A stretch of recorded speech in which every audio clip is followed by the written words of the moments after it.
Hello and welcome to Zero Point Energy, where there's 0 point what we talk about and just as much energy. I'm Sean. This is Jorge. But you know what? Because of this movie, we can do better. Hello, this is Jorge with the ZeroPoint Energy Crew, and we got my friend here. I'm Sean. I'm not going to do the voice because it's vaguely racist if I do it. I'm not Motherfucker, you that know you kind want of to. brown. Okay, whatever. You get the idea. And tonight we're celebrating the 20th anniversary of this wonderful movie. Almost the 20th anniversary. 18. It's old enough to vote. And speaking of voting, this movie is the groundwork for a wonderful political platform called Project 2025. That movie is, in fact, the 2006 American sci-fi comedy Idiocracy. Bruh. Really? Project 2025? Have you read it? I've only read 200 of the 1,000 pages. But yeah, they read this screenplay and like, that's awesome. We should do that. And no, we should not. Oh, come on. Get rid of all education? Fuck yeah. The smart people are stupid. Okay, as a smart man masquerading as a dumbass, how could you say that? I mean, what have smart people ever done for this country except make it better? God. It's really hard to take you seriously when I know you're being sarcastic. And at the same time, I kind of can't argue this. Like, yes, the counterpoint. Smart people do good shit for the country. The problem is, people don't want that for some fucking reason. Well, because the president that they want to elect because of Project 25, he's publicly acknowledged multiple times that he loves the uneducated because they don't know any better. Look, this is America. You want to be uneducated? Fine, go for it. The problem is, if you're uneducated, then you can't really complain or really vote properly. And by properly, I mean understanding-wise. Not properly, left, right, middle, doesn't fucking matter. You want to vote? Vote. That's your right as an American. The problem is, if you're not smart enough to actually know what's for your own good, then what the fuck good is your vote? I mean, we have a lot of people who are trying to say that we need to start showing IDs to vote. I say no. I say you should start having to take an IQ test to vote. I hate your extremes, but you know what? At this point, fuck it. I agree. No, politicians should also be required to pass an IQ test in order to hold office. Not just an IQ test. I'm talking a mental fitness test, okay? Oh, yes. And also, no one over the age of 50. Yeah, you know what? I agree with you there. Fuck it. Yeah, let's get rid of all the senior citizens. I know senior citizenship starts at 65, but, once you hit that age, you're too old anyways. Okay, what about the whole thing where people are having to work longer because of Social Security not having enough money and all that shit? Like, should you still get to vote even though if you're still working? You know what I mean? That depends. If you're working because you absolutely have to, because you don't have money saved to retirement or anything like that, and you're not going to get a pension, then absolutely your vote should count. If you're working because you're in one of those fields where you can choose not to retire and you can force younger people to not get a job in that field because you refuse to fucking leave, no, your vote shouldn't count. Now, besides that, you said a word that a lot of people don't know anymore because there's never any anymore. This is called a pension. A pension is a type of fund you pay into regularly and then you get paid out from when you're no longer in your job, when you're retired.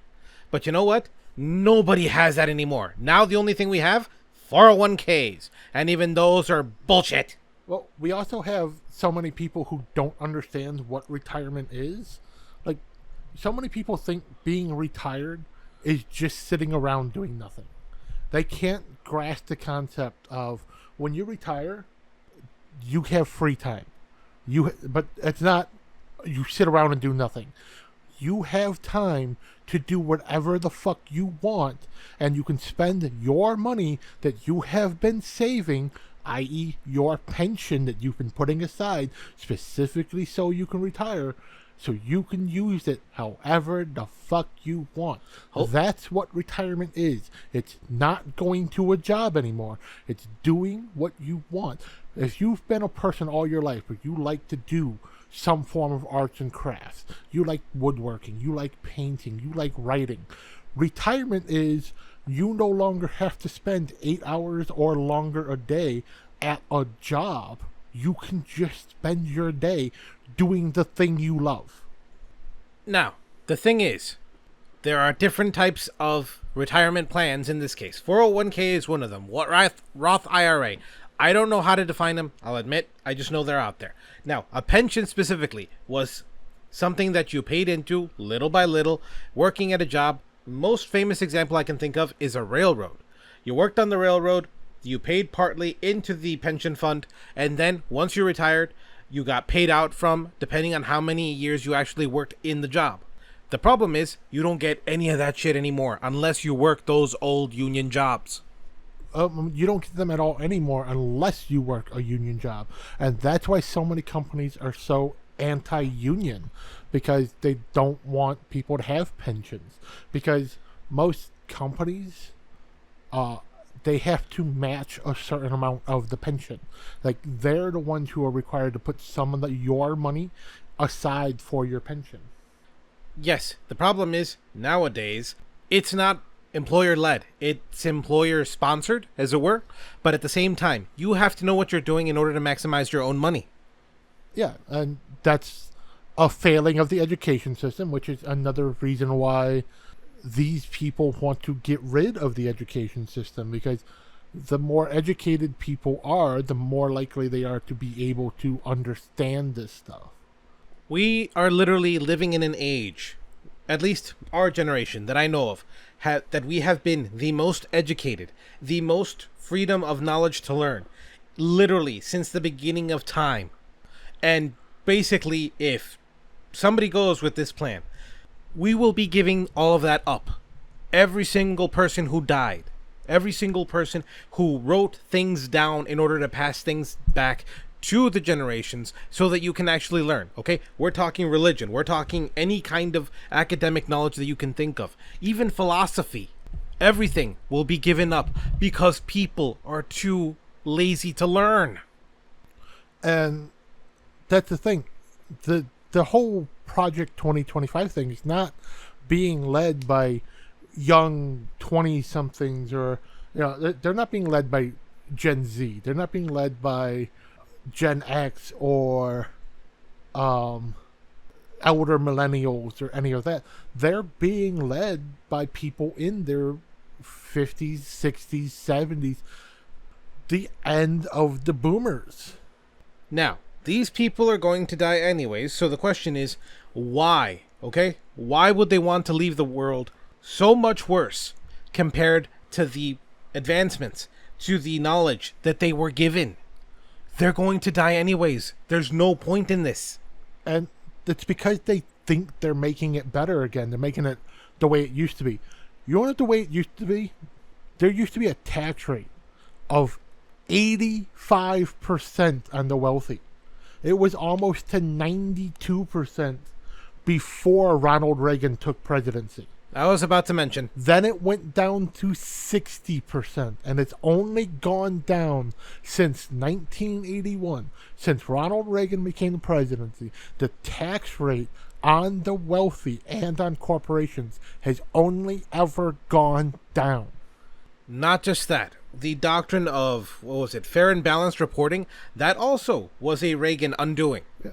But still, like, if you want to say you want to make America great again, and you keep talking about its heyday back in the 50s, back in the 60s, back in the 70s, you mean back before insurance companies ran things and we had a not fully socialized but semi-socialized form of healthcare, when the rich had to pay their fair share of taxes, and corporations didn't count as people, they counted as entities, and therefore had a higher tax rate and had no political say, when lobbyists had no power and couldn't bully their way through anything. That's what making America great again is. Let's going back to having free college, because we had free college until the fucking 70s. By the way, by free college, this is literally what you had to do. You called up a college, you told them you want to attend, and they said, okay, and you attended. That is literally all you had to do. You didn't have all this standardized testing bullshit. No, you had to be able to pay the tuition. If you couldn't pay the tuition, they had so many open slots for people who didn't have to pay. Why can't we go back to a system like that? The people who do pay are paying enough to account for enough slots for some people to get a subsidized education. So if 10 people are paying a full tuition, one person gets a free tuition. That makes sense. So if there's 100 kids, so you figure a graduating class of most classes are in the, around 200 to between 250 to 1,000, depends on what university you're talking about. But that's a big graduating class for the year. Let's say it's 1,000 people. 1,000 people are in that class. 900 of them paid tuition. 9 of them didn't. And 1 of them's on scholarship. That's fair. But no, in socialism, people who don't understand what any of this, any form of socialized benefits means is, well, that's unfair. How come I'm paying for someone else? It's not just you. There's a bunch of you. A handful of you are helping to bring up the other so that you all have the equal footing when you try to apply for jobs. Like, all you people who complain about, oh, I didn't get my job because of, oh, God, what the fuck was that program? Oh, fuck. Right. It's, something, oh, hold on. The program where, like, you had to give people jobs, like, if they were qualified. Affirmative action. Thank you. Everybody who's complained about that, oh, I lost out to affirmative action. They had to give my job away, like, because there weren't enough positions. No, they fucking didn't. That guy was more qualified than you. Now, some companies took affirmative action to mean, oh, we have to hire a minority. Oh, we have to hire somebody who's underqualified. No, you don't. You never fucking have to hire somebody who's underqualified for your position. But you have to hire the person who's best qualified. And that's why we used to subsidize education, so that more people went into the workforce with equal footing. Okay. Out of the podcast, but we need to choose kind of a topic. We're kind of all over the place. We're going to leave this in. Our topic is vaguely the movie Idiocracy, but honestly, this movie's 18 years old. If you haven't seen it, fucking go buy it. If you can't buy it, sail the 7 seas. And if you don't understand that, you're part of the problem. I'm sorry. Legit. There are plenty of Reddit threads that will teach you how. We are not going to link them in the description. You can find them on your own. In case you can't understand Sail the 7 Seas, look up what the word privateering means. You're the captain now.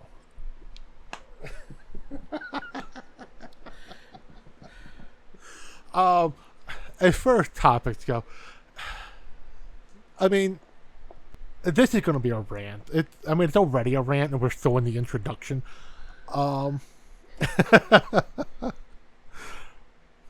But sometimes you need the rant, and you sit and look at this shit and the world around us, and it's fucking stupid. And it's not just stupid because, yes, this is dumb. This is stupid. Like, how can the FCC actually turn their backs on the American people and just give their money to banks to keep them going? How can the FDA decide to say that, you know what, we'll allow this drug or this in our food because it seems to work and we don't care about the side effects, like cancer causing. I forgot what it was. You know what? Let me just put it this way. There are specific cereals that are sold in the US that are not sold anywhere else in the world because of cancer causing ingredients that are in them. Literally, they have been banned and they will not be imported into any other country in the EU. Yeah. For those who hold on. For those who don't know, EU is the European Union. And if you don't know that, please learn this. Yeah. Like, and some of the ones that aren't outright banned have their formulation changed. Like Fruit Loops taste wildly different if you get a Canadian or European version or even an Asian version, because they can't have all the artificial coloring in it. They can't have so much sugar in it. They can't have certain chemicals in them for preservatives. So, like, our cereals can sit on the shelf for 5 to 7 months and nothing bad will happen to them. At around the 10 to 12 month mark, they start to go slightly stale. At around the 2-year mark, they start losing their flavor completely, but they still don't rot. The EU versions, the Asian versions, they've got a 2-month lifespan. And that's if they're still sealed. Once you open that box, you've got a couple weeks at most. And then they're going to go bad. They're not going to go stale. They're going to go bad. They're going to rot. They're going to start to grow molds and funguses because they're not full of preservatives. They're not full of chemicals that are long-term harmful to you. Now, of course, we're not saying that we need an absolute total overhaul of that system in the U.S., but there's a reason why Americans are all seen as fat, lazy, unhealthy. We eat stuff that is full of chemicals that are designed to make us gain weight faster, to lessen our mental acuity, to lessen our physical fitness. Like, why? Why do we intentionally market foods that make us less mentally aware, make us less physically able? Because if we're too fat and too ignorant to know what's wrong, then we won't fight back. but again, that also comes with its own problems. Right now, we're looking at too many Americans are too fat and they don't care enough about anything to join the military. The voter turnout is less than 10% for the past, I want to say, at least 20 years that I can remember. Yeah. Like, the last 2 elections have had record-breaking turnouts. The last 2 elections are the ones where everybody has cried fraud. Because, well, how come so many people voted? Because people want change. And you keep telling us if we want change, we have to vote. And then when we fucking vote, you tell us we're wrong for voting. And then once we try to vote for the change we believe in, nothing changed. Yes, change takes time, but at the same time, you can't just affect rhetoric and then leave the people with nothing. If you do that, the people will eventually revolt. And if they don't, you get this fuck. Yeah. Like an example of corporations trying to have ultimate say, like it does in the movie Idiocracy, is recently. When I say recently, I mean within the last year. I can't point to a specific date. I'm not that well versed on it. I know it's been recent.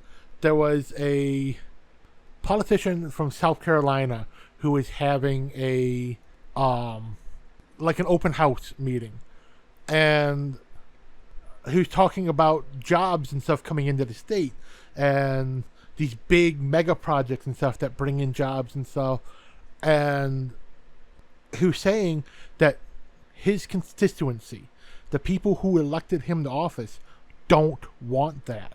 So he's going to listen to the people back home, and he's going to push against bringing in these mega projects to his community.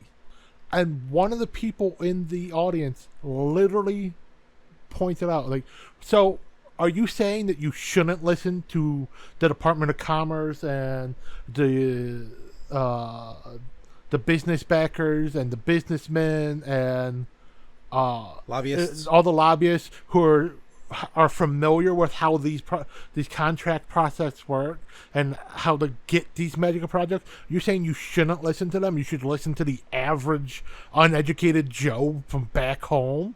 And it's like, yeah, you just accidentally said the smartest thing that's been said all night. Yes, the people who voted me into office to represent their interest are the people I'm going to listen to, not the corporations. Hey, and guess what they did? They tried to have a special election a week later to get him out of office. They failed, but they tried. Because he wanted to listen to the voters, not the people with the money. So again, why do you keep telling us if we want change, we have to vote for that change? When we do vote for that change, you tell us we're fucking wrong. If I don't know what I want, why would I vote for it? Now, yes, this is a huge ass problem. It's not just about not being educated enough. And I mean educated. I'm not calling anybody stupid, okay? Anybody can be informed. People don't know, at a local level, who are they voting for sheriff? Or maybe they do, but we're talking about sheriff, judges, attorney generals. We're talking literally every single little municipality. City council, ombudsman, things like that. Like all those elections that are public, that the public get a say in. You tell us if we want to change what's happening, we have to vote for it. So when we show up to vote, you can't tell us that we voted for the wrong person. We voted for that person. And then you can't cry fraud when there's a record turnout of voting because people are tired of the status quo and are trying to vote for change. There's God knows how many stories that were written about this very exact issue that we are literally living. Specific examples in science fiction. We're talking freaking, what's it called? What do you call it? The Door. Help me here. No, I forget. The Outer Limits. We're talking. Outer Limits, Twilight Zone. Thank you. The prequel trilogy for Star Wars. That whole thing is about the corrupt Congress and the fact that their people aren't, like, those representatives are not listening to their constituents who voted them into office. Like, the whole Galactic Empire thing, that came about because the politicians didn't listen to the people who elected them. They listened to the Trade Federation who had the money. Yeah, it's sci-fi, but it's reflecting real world politics. Star Trek.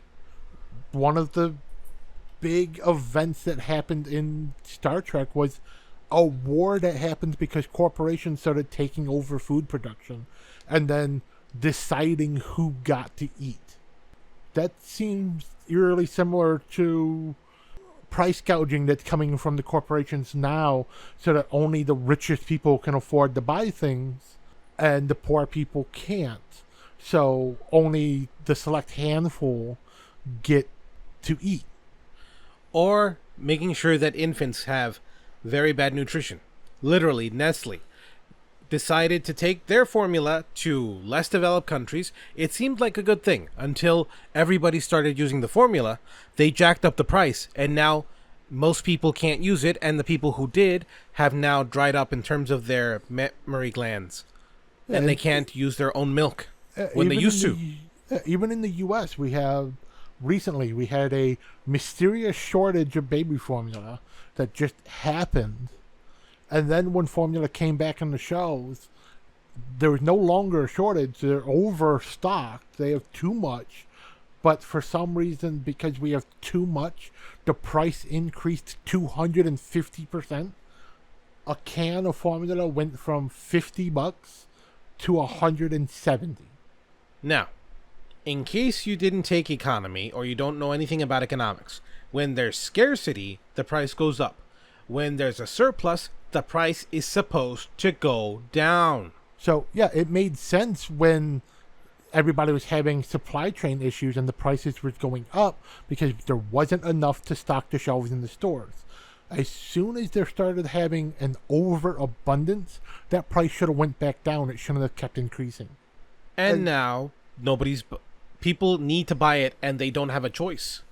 Yeah, you have to decide on, do I feed myself or do I feed my baby? Because a week's worth of baby formula cost a month's worth of groceries.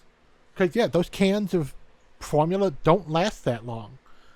Not when you have to feed a baby 3 to 5 times a day. You can't fault a child for having to eat, especially a baby. It's literally built into them DNA-wise so that they can grow. But if you don't give them the nutrients, then they will end up being deficient. And by deficient, I mean in terms of smarts, okay? But even physically deficient, they become malnourished and sickly. And then we punish the parents for malnourishing their child and being unfit parents. They're not unfit. They can't afford the food. Like, I forget which brand it was. It was one of the brands of Enfamil. One of their cans, they changed the size of the can to be a bigger can, which sounds like a great thing. Same price, more per can. But because the can had more in it, you could no longer buy it on WIC. And WIC is Women and Infant Care. If these people who need this program, the WIC program, to be able to afford food for their children, can't buy the food for their child with their WIC money, how do they feed their child?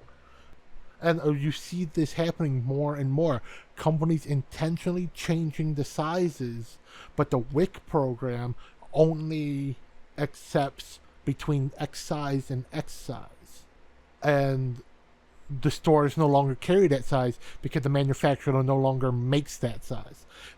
Like a manufacturer can decide today that I'm no longer making a 20 ounce. I'm only going to make a 19 ounce.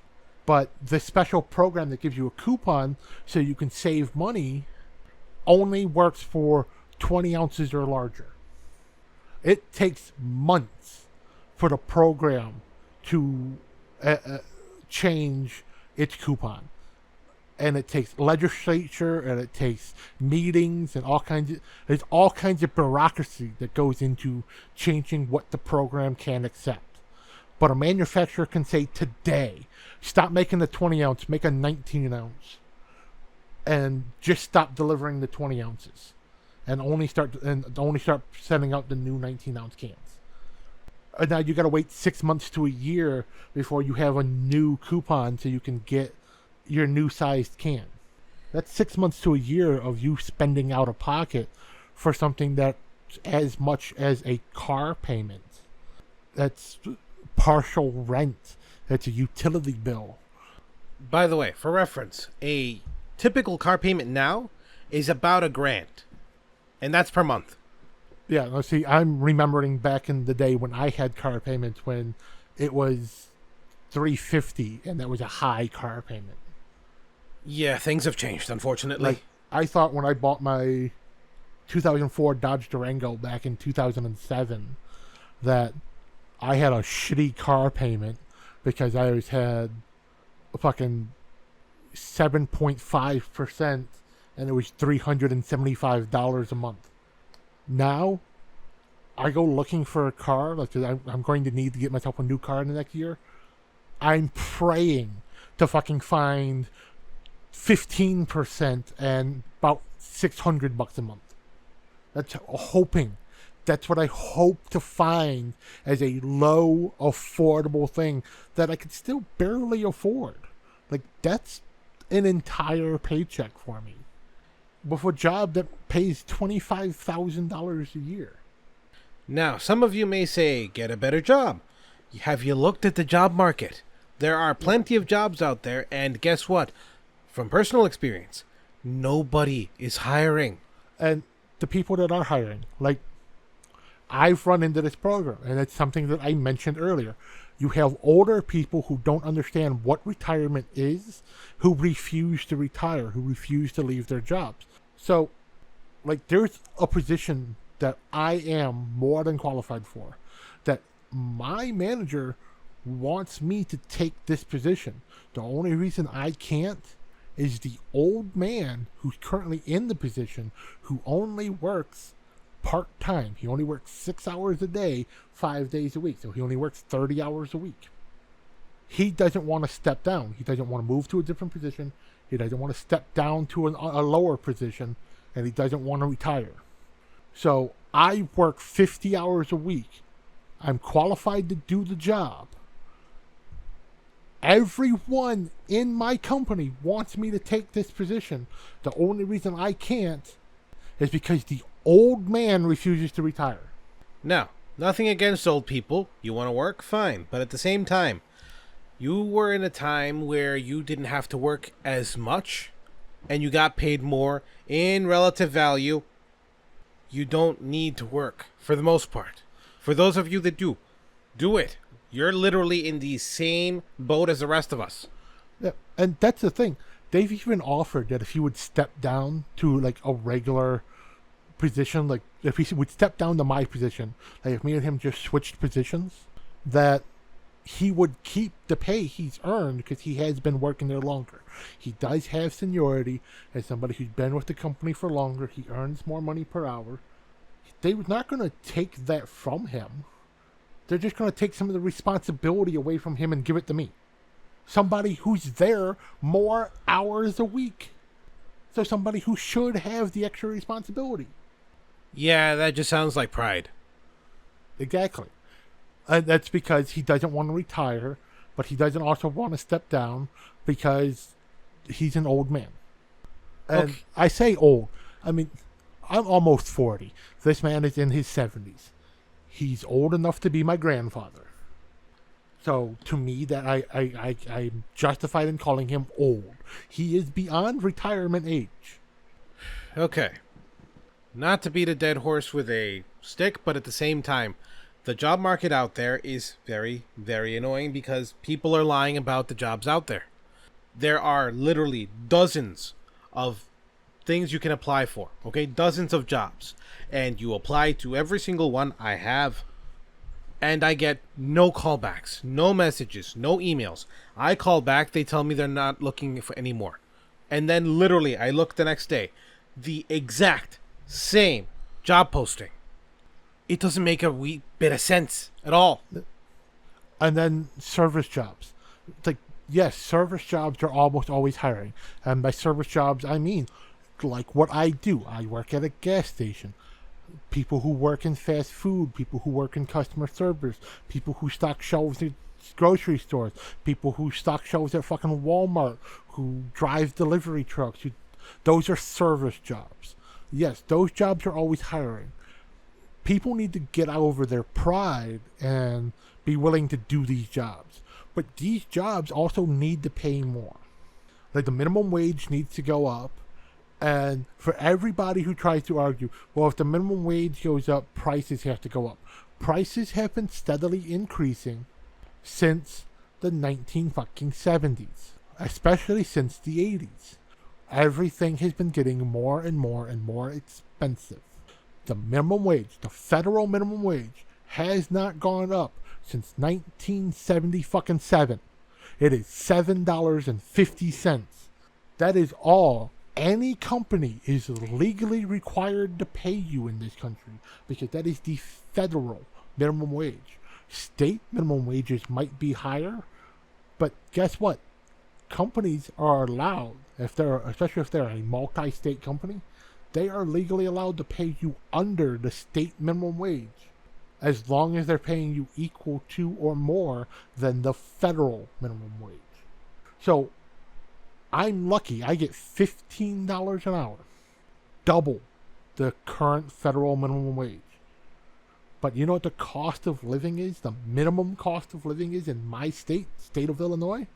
If I was by myself, the minimum cost of living is $23,000 a year, which means that my $25,000 a year job, which again requires me to work 50 hours a week, 100 hours per paycheck, that I get paid bi-weekly. That means it takes my entire yearly income just to live the basics. That's enough for food so I can eat enough so I don't starve to death. So that I can have basic transportation and to pay for rent. How many of you are working a job that is under $15 an hour in the state of Illinois? Because our state minimum wage is only $13.50. Our state minimum wage is lower than the minimum cost of living. Because at $13.50, you only make about $18,700 a year. And that's if you're working 40 hours a week. Sean mentioned that the price of everything has been going up. Some of you might say that, yeah, that's inflation and that we get 2% every year. If you look recently, we've had about going on 20, 30, 40% year after year since COVID. Now, with that being said, part of that, yes, is the fact that we did print a lot of money. I'm no denying that. But a big part of that is also the fact that people, well, no, not people, companies raise the price of everything that they make. And then they also lowered the amount that was in everything they made. And we're talking about food here, okay? Because of that, that is artificial inflation. There is no reason for them to do that. Because if it was in step with inflation, we wouldn't see things like milk going up about 150%. Yeah, like I remember a gallon of milk being fucking $1. Like if it was on sale, it'd be 75 cents, 50 cents. I remember it being $1 when I was a kid. Again, I'm 39. I'm almost 40. So it wasn't that long ago. I'm talking 20, 30 years ago. A gallon of milk cost $1. Now it costs $5. They didn't fucking change the size of a gallon of milk. A gallon is still a gallon. It's 128 ounces. Or the formula. Yeah, milk is milk. Why did it get more expensive? Oh, I know why. The government stopped the program where they buy all the excess dairy from the dairy farmers. Like, they still buy excess, but they don't buy all the excess. So it's no longer government subsidized. So now prices went up. And prices went up because farmers want their money back for clear-cutting so much land to create massive industrial dairy farms, because there was this time when, to stimulate dairy production, especially post-war, when I say post-war, I mean post-World War II, 80 fucking years ago, the government decided the best way to do that was they're just going to buy all the excess. And then at first dairy farmers were like, wait, you're buying all the excess? Yes. If you produce 200 gallons, but you only sell 50 gallons, we will buy the extra 150 gallons at cost. So once farmers figured that out, oh, well, shit, I'm going to buy 5 more dairy cows. Well, why?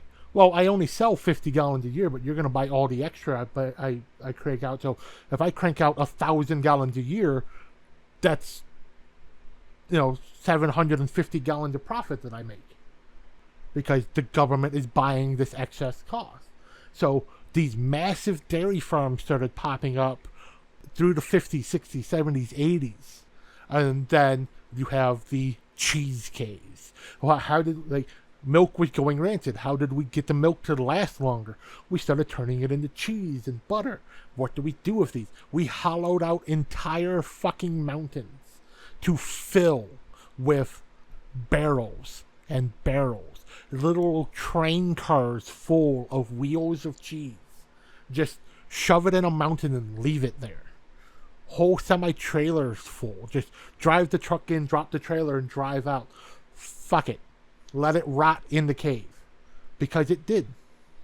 And then, how did we figure out, oh shit, we have a lot of excess. How do we get rid of the excess? It's a little thing that started at the end of the 80s and all through the 90s. Remember all those got milk commercials? That's the government. There's no company behind it. Remember, you never saw a brand. It was just milk. It was the Dairy Farmers Association of the United States. It's an entirely created government entity. There's no dairy farmers in it. It's all politicians and bureaucrats who hired a bunch of PR people, gave them a government position, and told them, all right, we need to sell milk. So they started doing that. Started getting famous people with the milk mustaches for all the print ads and TV ads and all that stuff. And then, what else was created at the end of the 80s to the beginning of the 90s? Stuffed crust pizza. What did Domino's start giving out? What did Little Caesar start giving out? Pizza Hut start giving out? Cheese stuffed bread, cheese covered bread. Everything you got in restaurants started having more and more cheese in it because we had to get rid of the excess. We still have an excess in the billions of pounds. That's right, billion with a B. We have so much fucking excess cheese, not just dairy all together. Cheese alone, we have a national surplus in the billions of pounds. Now, for those of us who are lactose intolerant, buy the pills. It's worth it. I'm kidding. No, seriously also, though. That's the thing. Why are we lactose intolerant? Because all of a sudden, from the 90s on, so, again, all of us who are elder millennials who were born at the end of the 80s and grew up through the 90s, or you who were born at the beginning of the 90s, cheese and milk. Our entire diet has been dairy. That we were forcibly made lactose intolerant because they gave us too much of it. I don't know what you're talking about. Mine was caused by surgery, but I'm kidding. No, but in all seriousness, I don't doubt that you have a point because exposure, we don't know how all allergens work, so it's possible. But there's also like the free milk in school. That didn't used to be a thing. Like, yeah, you'll see older people who remember. I remember getting a carton of milk in school. You remember that it used to cost you $0.25? Anyone who's in the 30s or 40s, ask your parents who are in their late 50s, early 60s, and they used to have to pay a nickel, 10 cents, a quarter. They had to pay for that carton of milk. Did you pay for that milk in school? No, they just gave you one or two of them every fucking lunch period. And it didn't matter if you were a free lunch kid, a reduced lunch kid, a full paid kid, you got 2 fucking milks. Minimum 1. But you got 1 to 2 little pint cartons of milk every fucking day. Why? Where did that come from? Oh yeah, the government subsidized it and sent it to all the schools to get rid of it because we had too fucking much. And then I forget which president it was. I'm not 100%. I'm not an expert on this. It's one of these things I know a bit about. I want to say it was Obama. Again, I'm not 100% of it. But I think he's the president who actually ended the milk buyback program. Because milk started going up right around the recession of 2008. Which is when he became president. So it may have been Bush. It may have been one of Bush's last things before he left the office. It's just Obama inherited it, therefore he gets the blame for it. I'm not positive. I will 100% admit I do not 100% know. I just know it's been a thing for the last decade. Okay, now, to go into technology a little bit, for those who are tech illiterate, Windows 11 is going to have a new update involving AI and having a specific feature that will take pictures every 3 seconds of what you're doing on your computer. Supposedly, it'll host it locally on your computer to save it there, and at the same time, supposedly you can turn off this feature. But at the same time, this has, just like Google with Android, always watching you, always listening, the same feeling as Big Brother in 1984.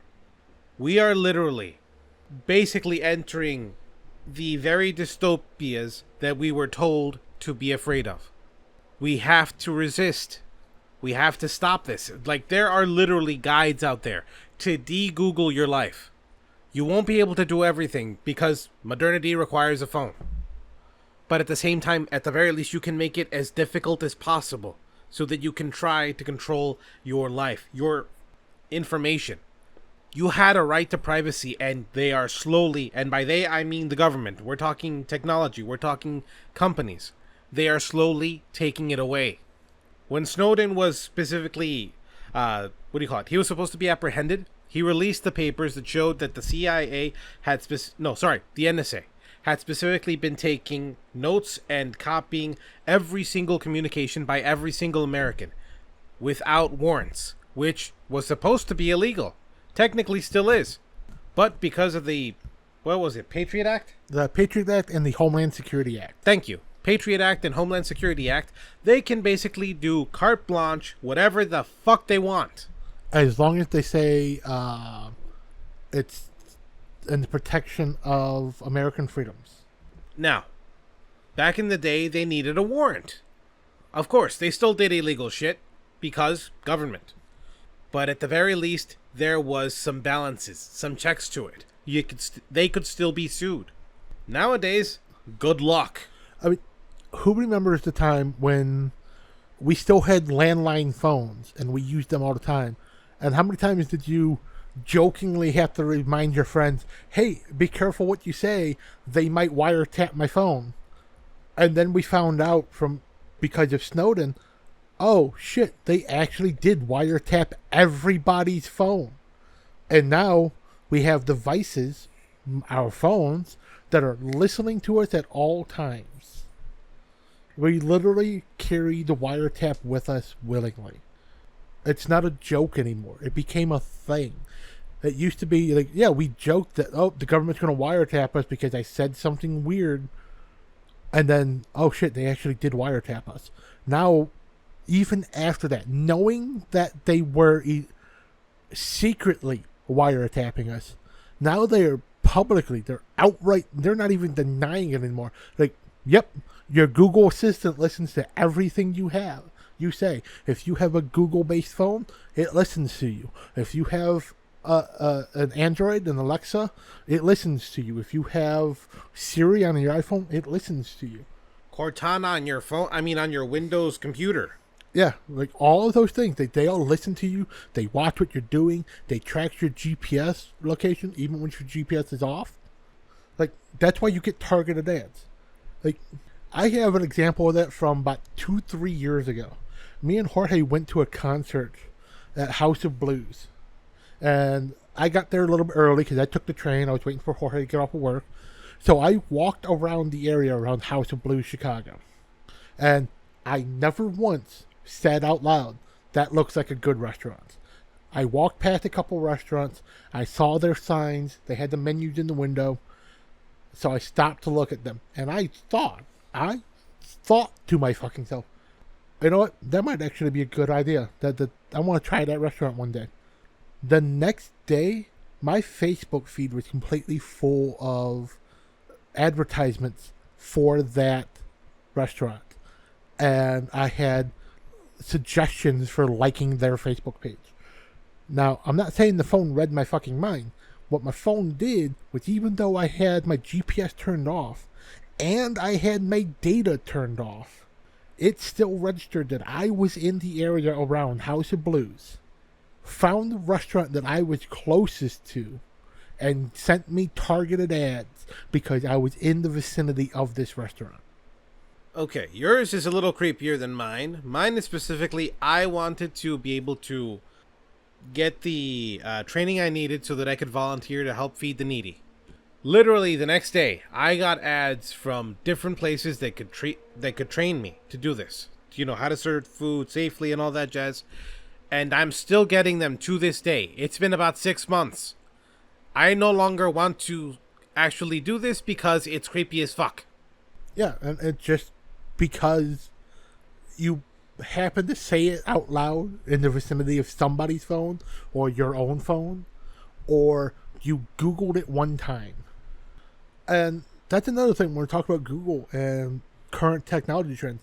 As of the date of recording this particular episode, it has been about 2 weeks since Google has rolled out its AI assistant on its page, so that every time you Google something, it compiles all the information available to it that's ever been Googled about that subject and gives you a brief little here's about the information you're looking for.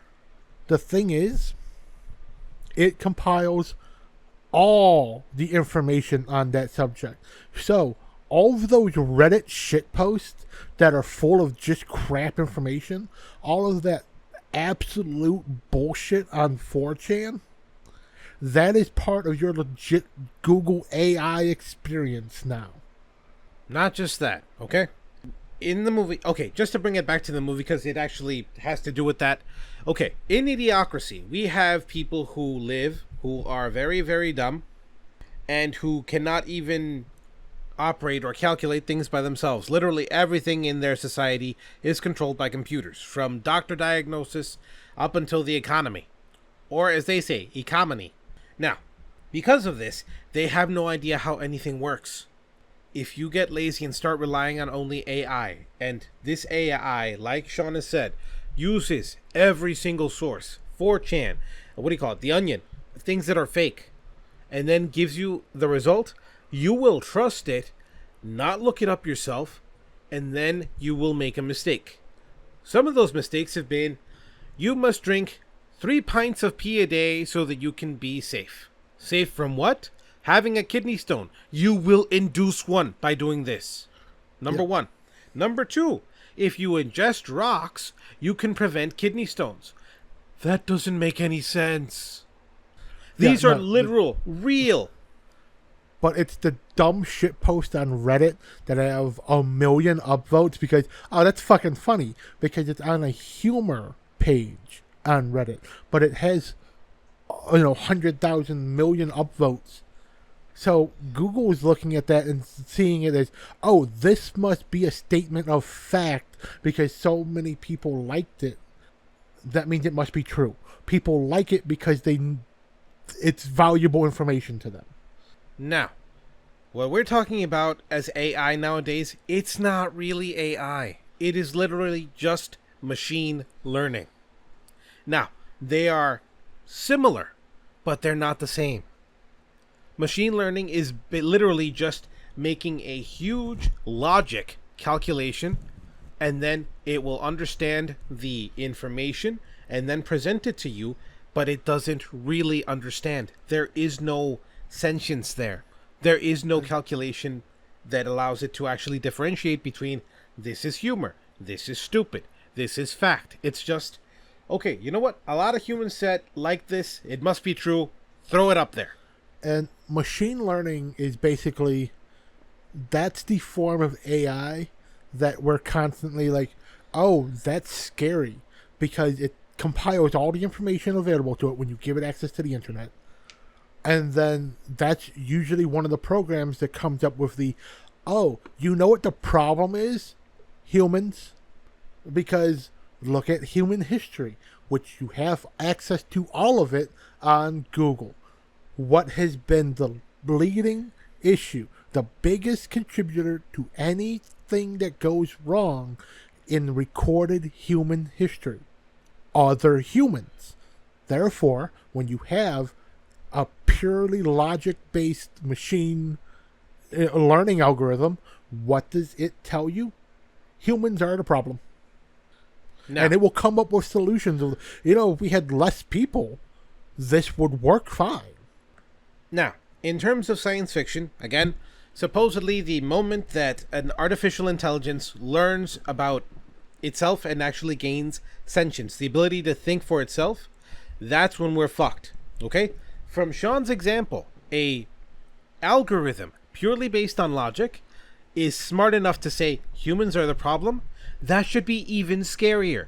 We don't even need Terminator. We just need a machine that decides, you know what? It's time to make this decision, and it's doing it purely based on logic. It's not doing it because, you know what, I don't like humans, or it has any kind of thought. It's just literally processing the information. Humans are the problem. Answer to the equation, kill all humans. It's completely logical. It makes sense in its mind, and you know what? It can get it done.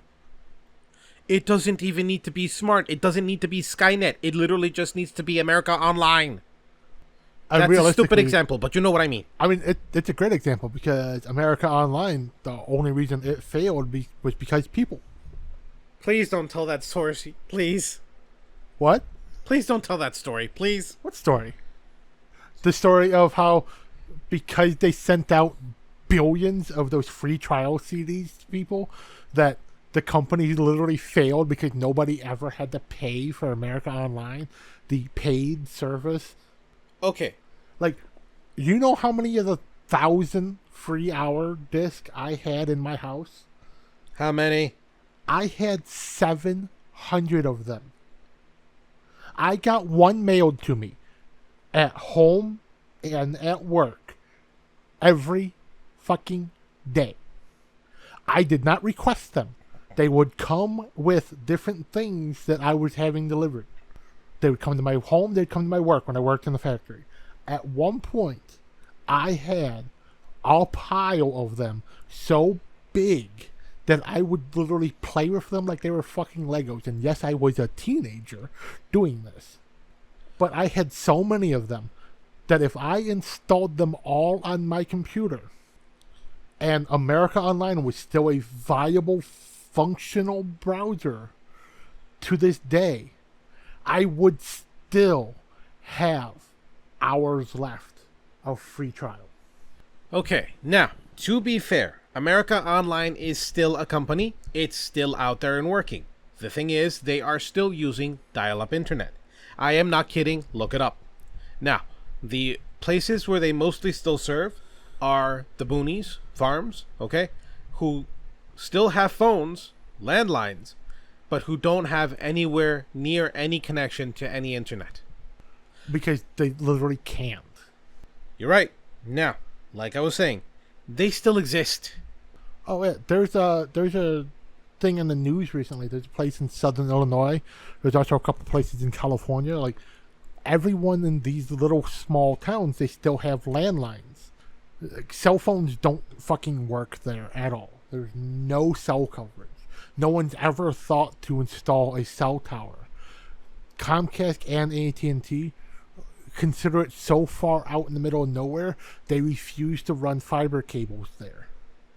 So they have these phone lines that somebody ran in the fucking 1920s. That's their phone system. That's their only means of communication. And not every house has a phone because it's the old style system. They can't patch 100 phones into it. So it's like every other house has a landline. When a bad storm comes in and knocks out the power and knocks out and takes down one of the phone lines, they can't communicate. Now, these people might be the most blessed because they have not been touched by modern bullshit. They're simultaneously the most blessed and the most cursed people in this country. They're the most blessed because the infinite amount of misinformation that you get from Facebook and Google and Instagram and Twitter, because I still refuse to call that fucking X. Like, this all that misinformation, like they don't get it. They have to get real news, real information. They have to think for themselves because they don't have a choice. But it's also, that's what makes them the most blessed.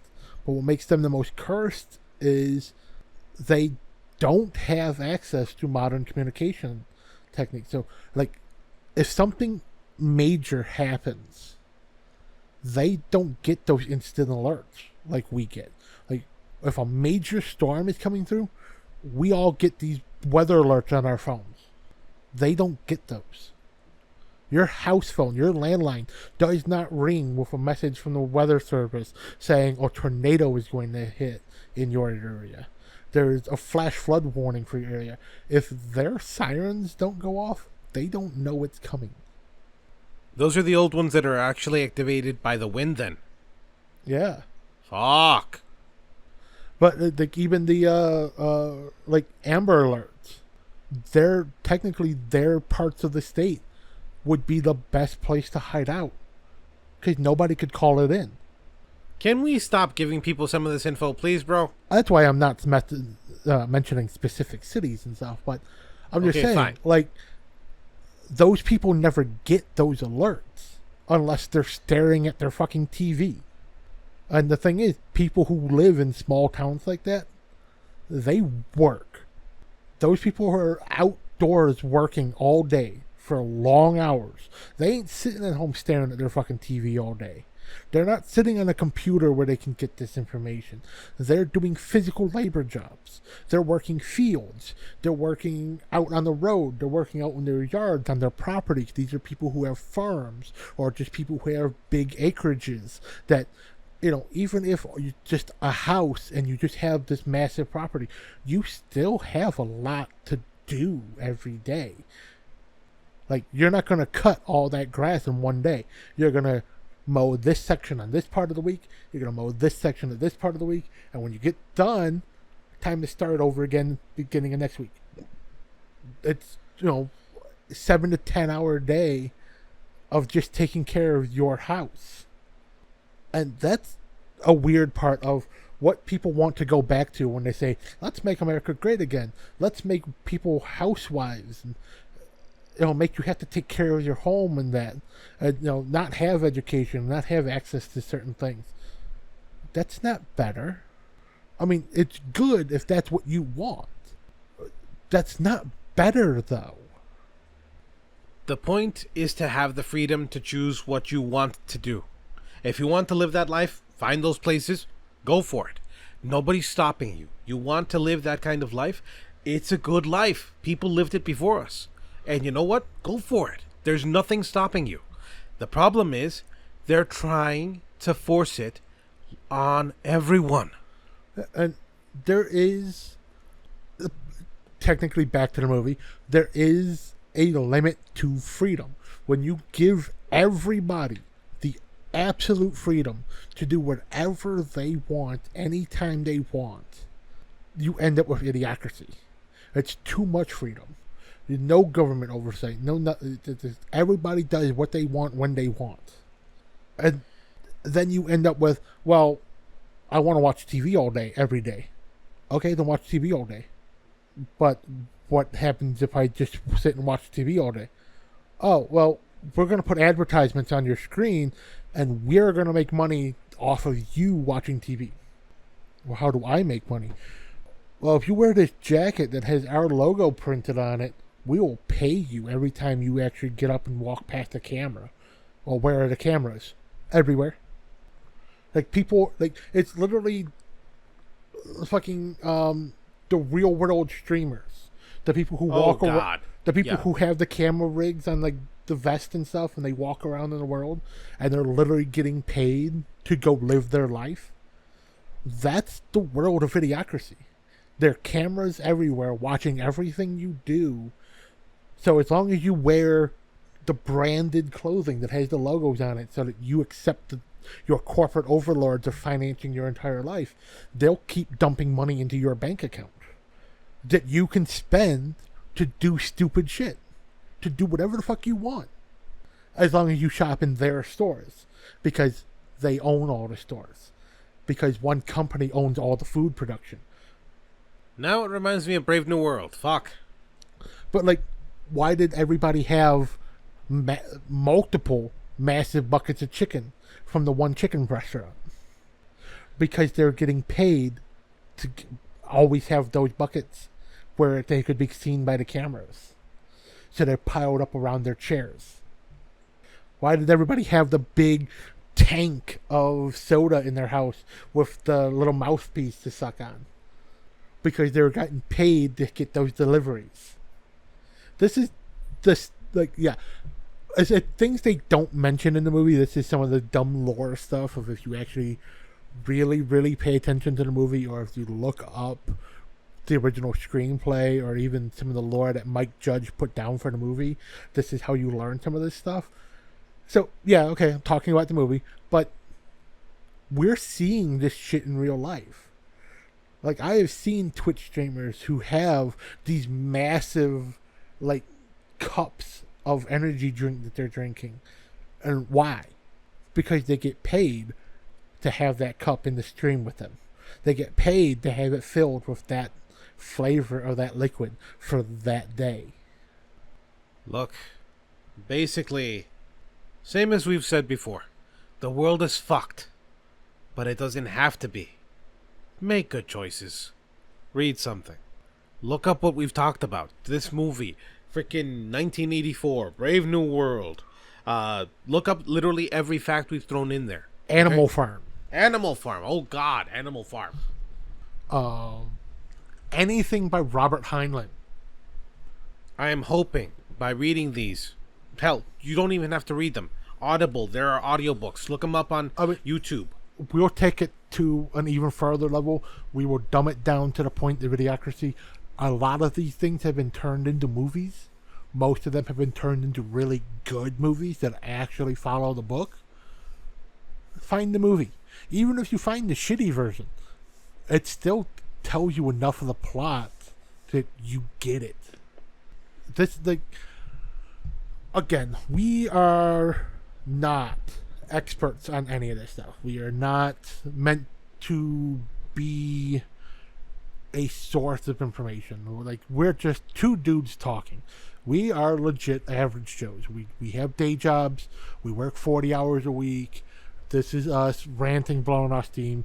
Yeah, we're having fun. We're watching a movie, and we're meant to be talking about the movie, but when the movie mimics real life as closely as the satire that is what was meant to be the movie Idiocracy, when we've seen it in our lives turn into a fucking prophecy of what our future is becoming as we're watching the literal dumbing down of the world, we have to talk about it.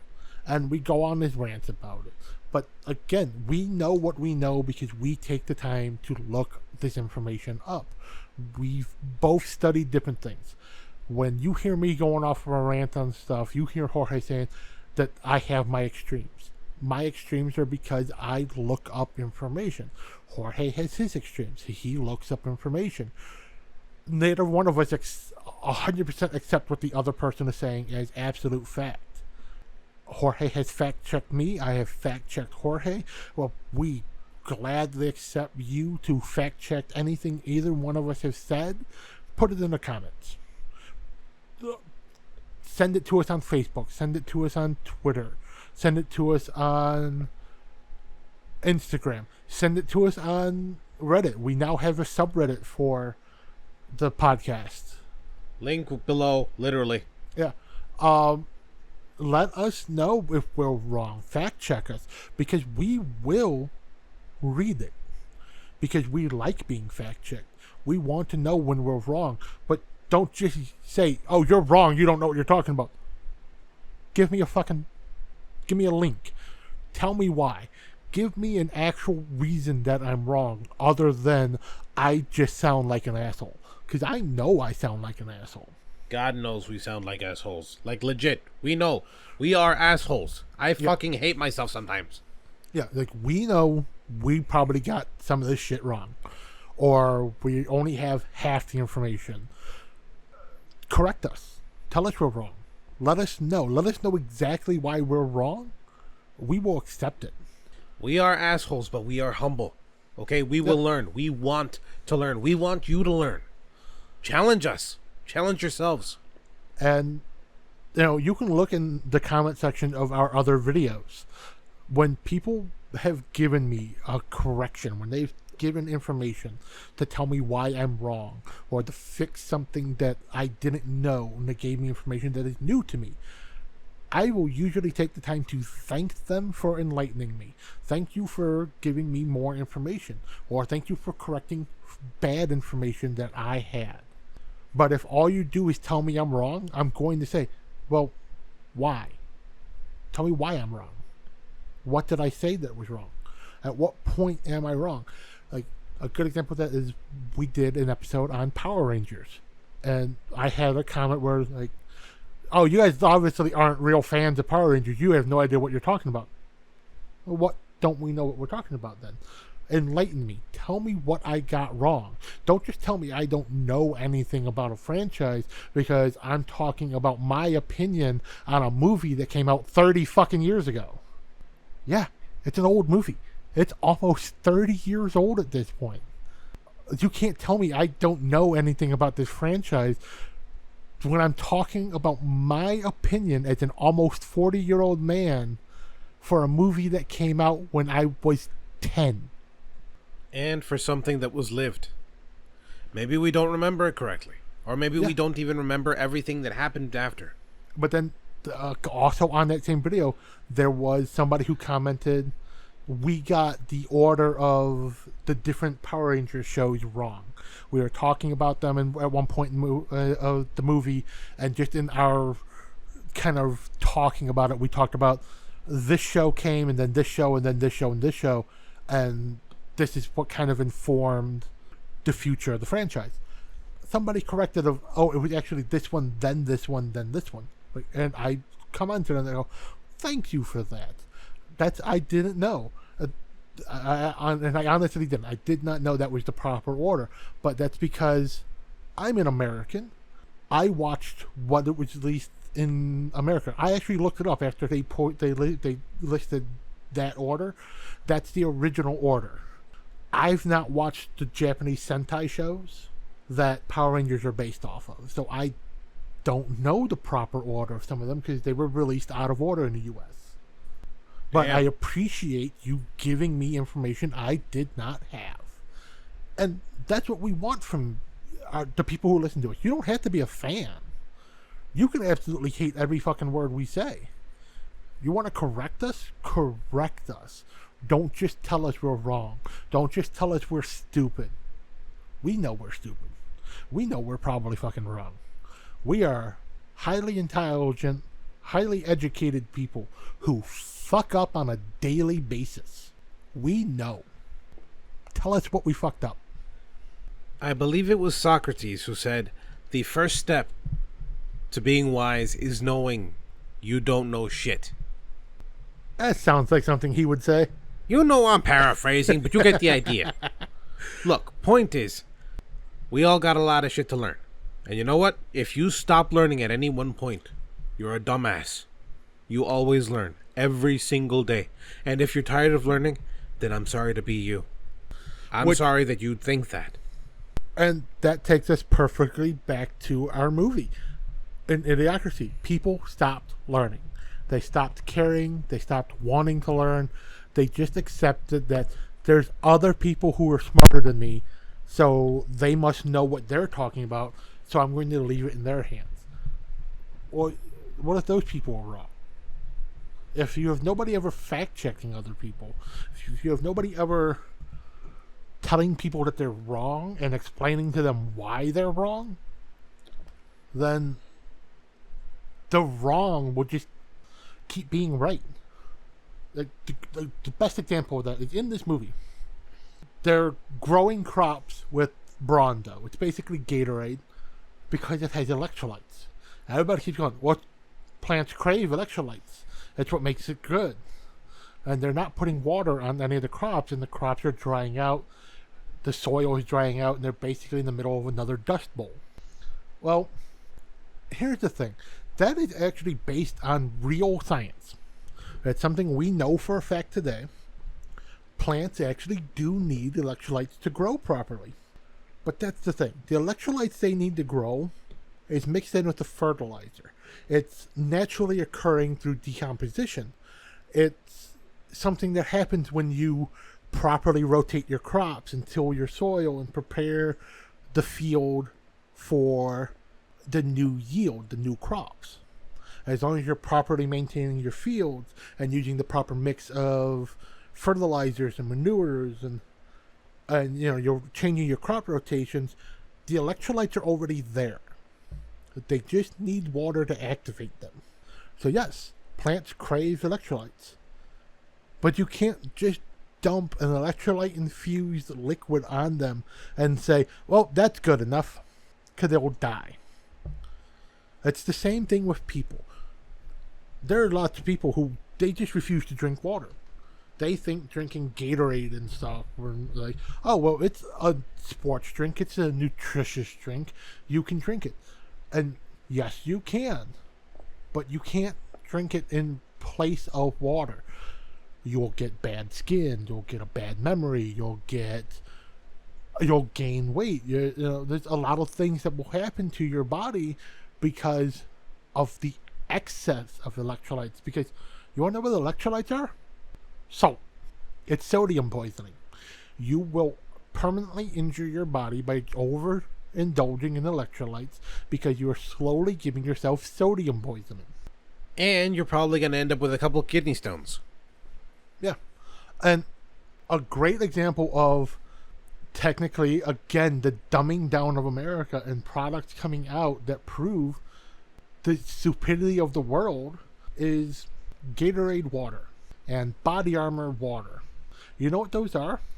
Those are somebody at Gatorade or PepsiCo and somebody at Body Armor or Coca-Cola. They thought, well, everybody complains about the food coloring and the dyes. Like, those are so harmful in our product. That's why people don't want to drink them. Well, what if we didn't put any of that in? Well, then how would anybody tell what the flavors are? Well, let's not add the flavor to it either. We're just going to add the chemicals that make Gatorade Gatorade, or the chemicals that make Body Armor Body Armor. Like, okay, so then what is it? Technically it's water, but it has electrolytes. That's all Body Armor water is. It's an alkaline electrolyte infused water. It is unflavored fucking Body Armor. Gatorade water. It's been on the market for about a month and a half as of this recording. It is not a new product. It is the same fucking product that has been around since the early 70s. When Gatorade came out, they just took all the dyes and the flavor out of it. It is unflavored fucking Gatorade. That's all Gatorade water is, and they charge you $2 more per bottle than they do for regular Gatorade. You know why? Because the food coloring that's in Gatorade is the harmful part of Gatorade. If they make the harmful one cheaper, you dumb fucks will buy it. Okay, I wouldn't have said dumb fucks to our audience, but yeah, look, he's got a point. It's not necessarily our audience. It's people in general. It's anyone who listens to this. All of us, me, Jorge, all of you listening, we're fucking retarded. And I mean that by the definition standard. I mean that contextually correctly, meaning the meaning of retarded as to hold back or held back. We are all retarded. We are affected and impaired by the intellectual development. We are occurred with a development later than a desired and expected because of our diets and the way we're taught, and we are socially inappropriate. We are fucking retarded. As a society, we are retarded. As a race, we are retarded. Humanity is fucked because humanity exists. And the only way we can fix it is to stop letting geriatrics tell us what to do. Stop letting geriatrics tell you what to do. Stop letting companies tell you what to do. Stop letting companies tell you what to buy. Back in the day, we made shit. And some companies were nice enough to actually give you decent shit to make stuff out of.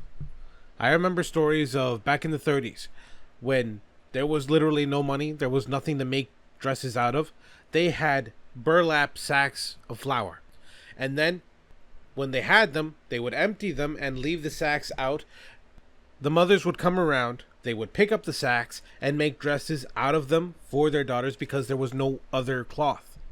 So then they got the bright idea, in order to help, they stopped using burlap and they started making sacks for the flour out of pretty designs so that the mothers could use the cloth and make dresses for their daughters that were not itchy and that were nice looking. They supported one another. Nowadays, we don't do that anymore. All we do is fight. Even this complaining, this trying to tell people that please open your eyes. Look at what they're doing. This is fighting. it's also at some point somebody realized, oh, people are getting free cloth from us. Well, that's stupid. So they started making the bags out of paper, so that these poor people who have to buy the flour for cooking and this stuff anyways aren't getting a free reusable sack. They're getting paper that has to get destroyed to get the flour out of it. And if you're careful with the bag and you get the flour out, so you still have this paper, which is, butcher grade paper, or then you can reuse it for other things. So they started making the paper thinner. And then they started putting designs on it on both sides. So you always knew that it was a flour bag or it was a sugar bag. And they started putting chemicals on it that it didn't affect the taste of what's in it, but it made your skin itchy. So you didn't want to rub it on your skin. So you didn't want to use it for something. You didn't want to reuse it as a book cover or something like that, because holding it would make your hands itch. That's corporate greed. That's finding the cheapest possible way to produce your item and then punishing people for buying it. That's in the service of capitalism. And no matter what anybody tells you, it was supposed to be good. Communism was supposed to be good. Socialism was and still somewhat is good, but was supposed to be good. Everything we try to do somehow gets corrupted by us. Here's something that I'll never understand. Why so many of the American people are against socialized medicine. Okay? You can't accept taxpayers. You, as a person, you pay your taxes, so you pay for somebody else's health care. To so many people, that seems so wrong. And yet, that's exactly how the government is run. Politicians have free health care for fucking life because you pay taxes. That's socialism. That's government subsidized healthcare the taxpayers are paying for, and that is why some of these fucking people are in their 90s. They've been in office since they were in their 30s, and nobody seems to think it's wrong. Well, let's keep voting for this guy. He's obviously been doing a good job. He's been in office forever. No, he's been doing a shitty job and no one runs against him. And the only reason they're doing the job is because they get free health care. Multiple of these geriatric fucks who run this country have admitted the only reason they refuse to step down, the only reason they refuse to retire, is because they like having the government subsidies that they get. They like having that free health care. They like having the government paying for their travel. They like getting an expense to help pay for housing.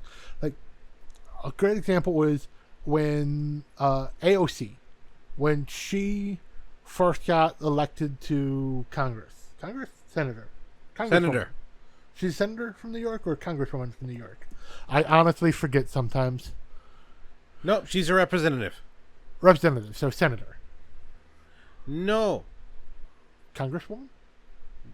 Okay, hold on. Let's just look it up. You know what? This is part of the shit that we don't know. We're looking it up. We forget. We learned this shit in high school. That was 20 years ago for some of us. It was 30 years ago for me. Okay, she was a representative in the U.S. House of Representatives. So, not a senator. That's in the Senate. Okay. So, yes, a representative. But when she first came to office, I remember people were making fun of her because she was sleeping in her office for the first month or two. And everyone's like, well, why? Well, because she couldn't afford to pay for housing in D.C. Or like, oh, she's so poor she can't afford for housing, but she gets the stipend from the government. The stipend doesn't kick in until you've been in office for 2 months. So she's one of the few senators who benefits greatly from that stipend to help pay for housing while living in one of the most expensive cities in the fucking country so that she can do her job. The only reason she lives there is so she doesn't have to pay for travel to go back and forth from New York to D.C.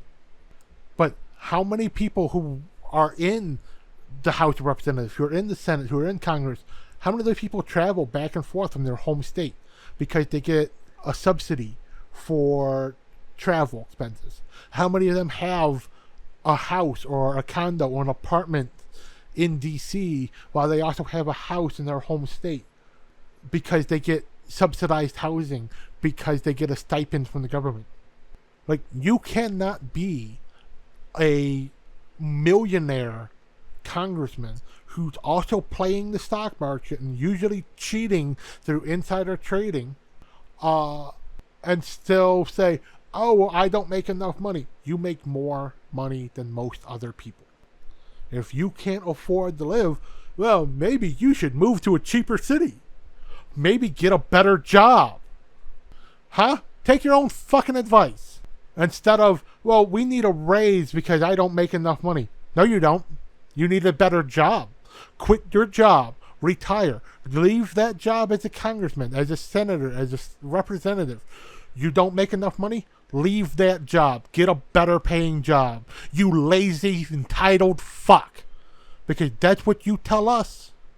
We don't like our jobs. We don't make enough money. We don't need to raise wages. We need to get better jobs. So do you, assholes. An interesting idea from back in the day. A rabbi had to have both his own job and be a rabbi. What? Oh, I was just pointing out to Jorge because I'm looking at AOC's Wikipedia page.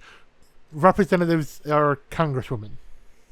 Because at 29, Ocasio-Cortez is the youngest woman to serve in the U.S. Congress. That makes her a congresswoman. Because she's part of Congress. Yes, but then you said representative and then you said senator. I'm like, no, representative. I couldn't remember which was which. Okay, back to what I was saying. I know she's a politician. And she's one of the good ones. Okay, back to what I was saying, okay? Back in the day, to actually have a good working life, you had to be as a Jewish religious person, okay? A rabbi. You had to be a rabbi, but you also had to have your own job. You couldn't live as a rabbi. A rabbi was a position of esteem, but you still had to have your own job to make a living, to make a life. So, what if, in this case, we did the same thing with politicians? It's a seat of honor, but you don't get paid for shit. You have to show up. You have to go to actually vote, to do everything you have to. But at the same time, you have to work in DC, no matter what the hell it is. 40 hours a week, but you also have to be a politician. You can't make a living that way. It's volunteer work. That would clean up the swamp very quickly. Nobody would want the job. True. Now, is this going to happen? Probably not. But at the same time, something's got to give. And God knows we can't give much more. We keep talking about how different things have... No, you know what? We keep talking about how the American people have had to give. And at this point, we're at opposite ends of the political spectrum because we're forced to be. Everything we're talking about has nothing to do with political ideology. We're talking about common fucking sense. We're talking about trying to actually make things better because everything has been changed so much to make it so fucking painful. You can't live a life anymore. And by living, I mean enjoying yourself. Okay? Enjoying the freedoms that we have. Any kind of freedom you're talking about can be traced back to somebody giving their life in exchange so that you can have it. If you're gay, Stonewall riot. If you're fucking Latino or any kind of minority. What? If you're Latino, especially Puerto Rican, the Zoot Suit riots. I was going to go with Benito Juarez, but yes. Yeah, but we're in Illinois, so I was going to go with the local. Fine. The Zoot Suit riots, okay? We're every single right from 1776 onward. Everybody anybody can trace their ancestry or the ancestry of their rights to somebody who had to fight for it. Like you people who are part of the various unions in the world, you benefit from the May Day riots. Not even the unions. Everybody. Everybody benefits. The 40-hour work week, the 5-day work week. That's the Putman riots. Like, these are times when the government had to call in the National Guard to put down its citizens who were uprising because of the inequalities, to get what we take for granted now as a basic right. Like, so many of us are bitching and moaning that, yeah, we have to work 40 hours a week. We have to work 5 days a week. It's a lot. You get no free time because you work the entire week, and then you've got Saturday and Sunday to catch up on all the shit you don't get to do at home because you're at work for your day job. So where's your free time? Like, you work 8 hours a day. So let's say you get up at 6 a.m. You go to work at 7 a.m. You work from 7 till 3. You come home. You cook dinner. That takes about an hour to cook a decent meal. Takes 30 minutes to an hour. Anyone who says different, you're wrong. To properly cook a meal from raw ingredients, fresh home-cooked meal, minimum 30 minutes to an hour. No matter what you make. That's something that's universal. We all agree on that. Fresh ingredients, which are the healthiest, to make a healthy, nutritious meal. So now you're at 9 hours of your day gone for working and making a meal. Then minor house chores that you have to do. So your basic cleaning up after yourself, doing your dishes, putting away the groceries and stuff like that. Let's assume you get groceries every night on your way home from work, so that you always have fresh food. And then you go back to bed to sleep for 8 hours so that you can do it all again next day. Like, yeah, there might be 2 or 3 hours unaccounted for, but I'm going to put those 2 to 3 hours that I didn't account for as travel time. Travel time from the time you get up to go to work and the time you come from work home to the grocery store or whatever. That's that excess 2 to 3 hours that I didn't account for. So you've got 8 hours of sleep, 8 hours of work. That's 16 hours. 1 hour to cook a meal, 1 hour to eat a meal. So that brings us to 18 hours. Another 8 hours of sleep. That's 24 hours. I just failed to account for the travel in that period of time there. Again, I used up the entire 24 hours. This is why we default to frozen, prepared foods that have half the nutritional value that it should have. This is why we drink energy drinks and why so many of us are reliant on caffeine. We literally have to work ourselves to death 5 days a week. And then Saturday and Sunday, laundry. You got to do your laundry. That takes, like, when I do my laundry, just wash and dry, not folding, because I go to a laundromat because I don't have laundry in my building that's affordable. I have laundry in my apartment complex, but it costs double per load what it does to just go to the laundromat. It takes me 2.5 to 3 hours to do my laundry. Now, it's my laundry and my girlfriend's laundry, so that's the laundry for 2 humans are done in 2.5 to 3 hours. So minimum of an hour, 15 minutes per person. Minimum. Every week. So that's 1 hour. So let's say 1 hour laundry. That's my Saturday. Well, plus 8 hours of sleep. That's 9 hours there. Plus another hour preparing my breakfast. Plus an hour to eat my breakfast. So now we're at 11 hours. Let's skip lunch. Travel time to the laundromat and back home. It takes about 10 minutes for me to drive there. So that's 20 minutes for both trips. Grocery shopping. I try to do my weekly grocery shopping on Saturday and Sunday too. 2 hours to go through the entire store to do all my grocery shopping for the week.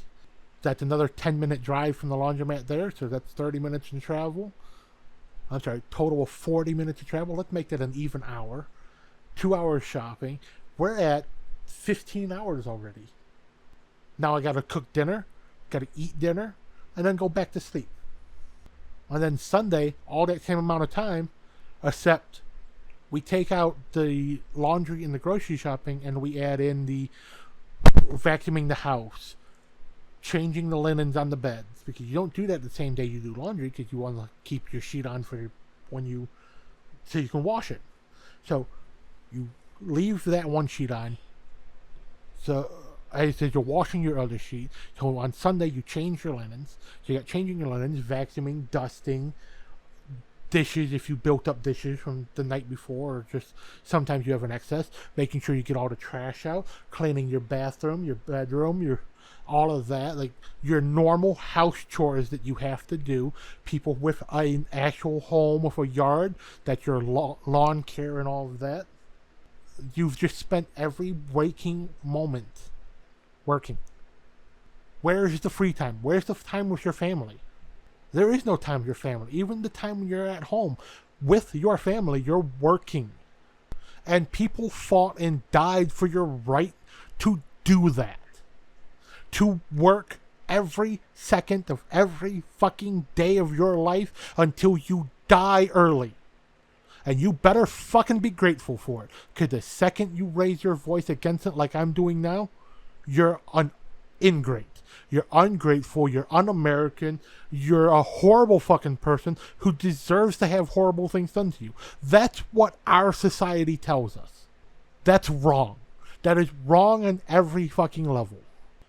There are so many states now who have piloted programs of, let's do a 4-day work week. There are other countries in the world who have piloted, let's do the 4-day work week. And you know what?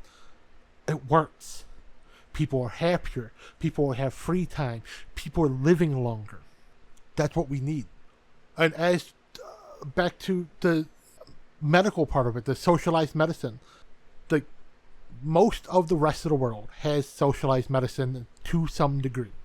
And there's actually a justification for why the U.S. doesn't, but these other countries do.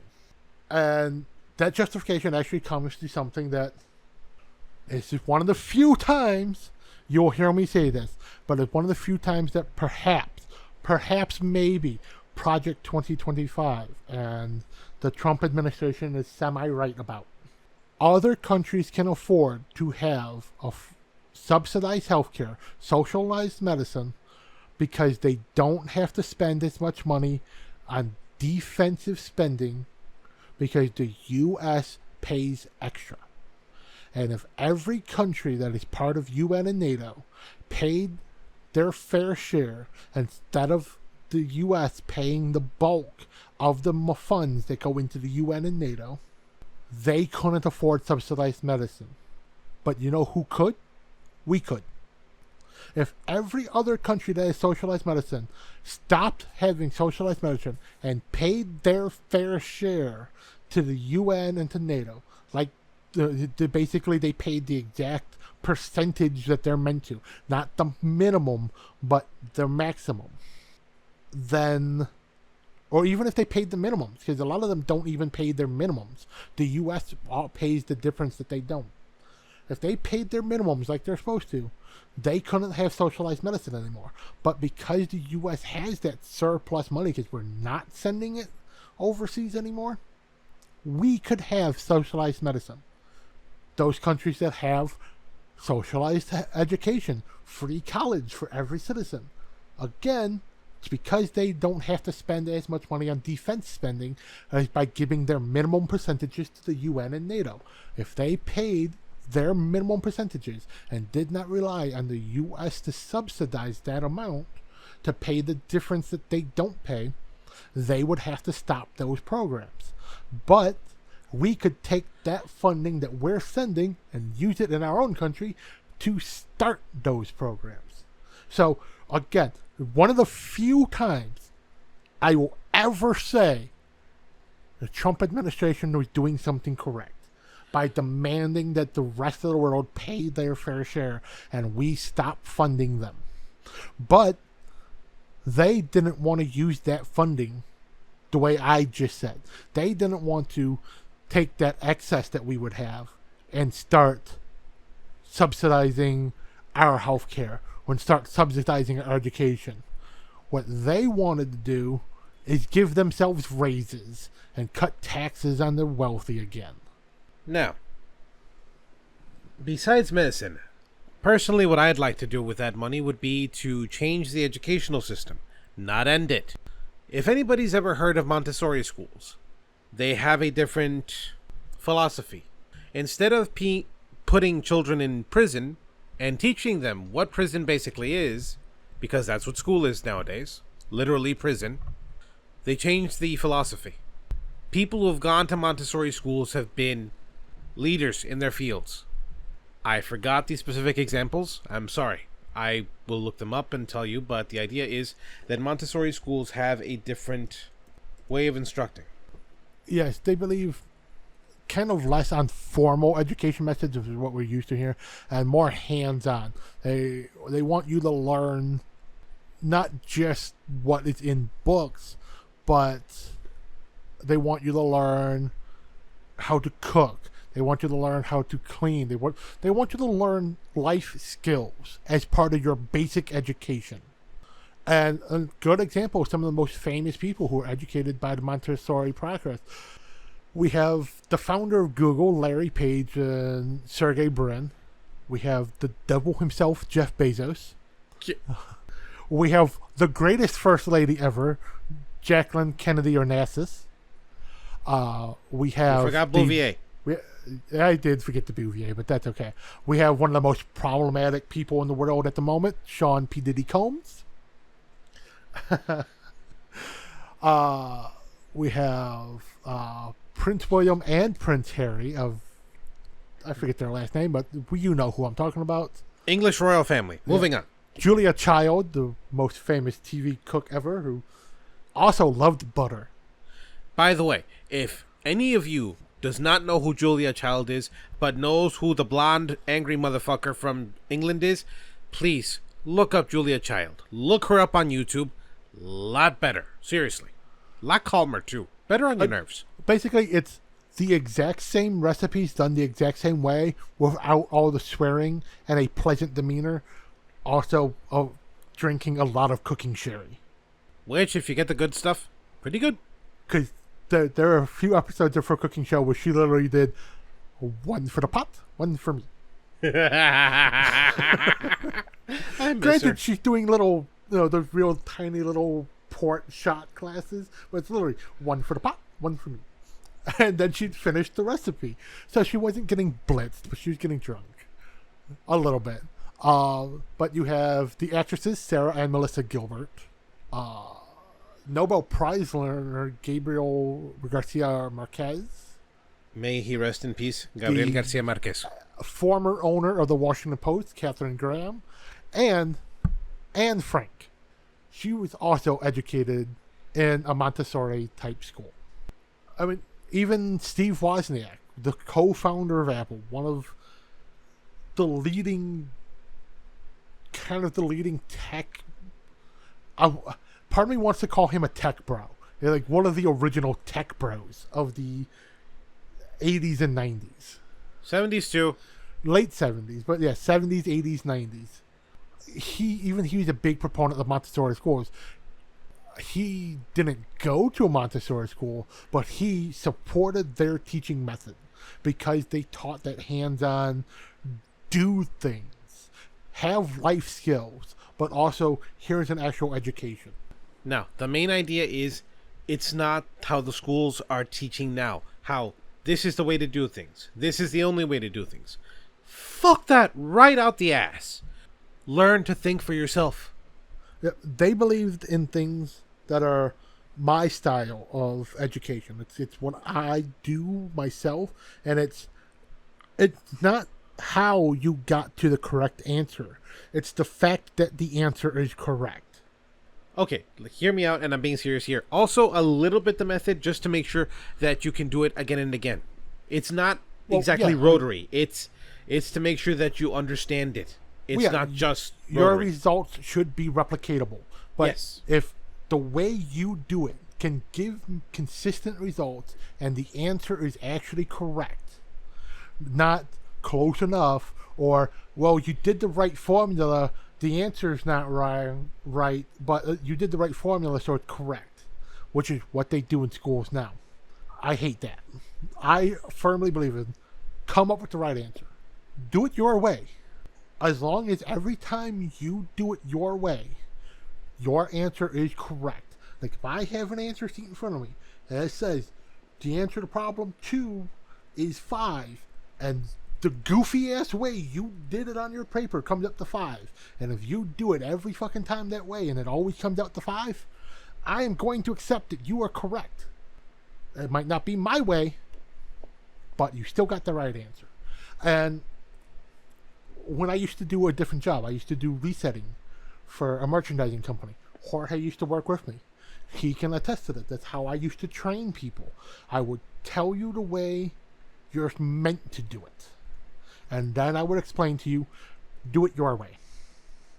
I want you, as long as at the end of the day, you did your job correctly, and it matches what my paperwork says is the correct way for it to be done, I don't care the process that you did to get from point A to point B, as long as the end result is correct. And that helps you be a bit happier at work. It makes your workflow better. At least I think so. Jorge, would you say your time working with me as your boss or manager, it was a semi-happy time of work? Because I know it was hard physical work, but you got to do your job your way without me nitpicking over your shoulder of, hey, you're doing that wrong. No, you're right. I mean, it was really fun. I mean, yes, it was physical labor. It was hard. It hurt my body. I got tired, but you got used to it. You know what? Okay, I'm going to share this story just because my dad, but when I was a kid, okay, the economy was difficult and my dad could not get a job. He had to take a physical job. Now, the man was in his late 30s, early 40s, okay? So, starting to get up there in age. But he refused to take a physical job. He couldn't get anything in management, which he knew. He would have rather had no job, no money, rather than taking the indignity of having a labor job. If you need to work, if you need to provide, you will do what you need to. There is no way that any man should ever decide that his pride comes before his family. Now, the reason I mention that is because I took the job with Sean because I had no choice. Now, I'm not saying it was a bad job, but at the same time, it wasn't what I was used to. There were low hours, lower pay. I had to work my ass off in order to try to find a new job and also lower my bills so that I could live off what I had. But I made it work. And for the time I had it, it was a fun job because I learned new things. I took lessons that I learned from that physical job and still apply them in my job now, especially the different ways of thinking. Because of that, I've been able to rise in my job and do my job really well. I literally have to lidiar. Fuck, help me. Lidiar. In Spanish, English. The translation part of my brain isn't kicking in for that one. Not deal with exactly, but like make do. I have to make do with idiot people, with angry people. Okay, my job is customer service, and every single day I use everything I learned so that I can try to make sure I don't lose my job by screaming at somebody. And thanks to working with Sean, I found, as he calls it, my happy. This little thing that keeps me going every single day to make sure that I do my job well and I get paid. Because my job is worth more to me than anybody who I speak to.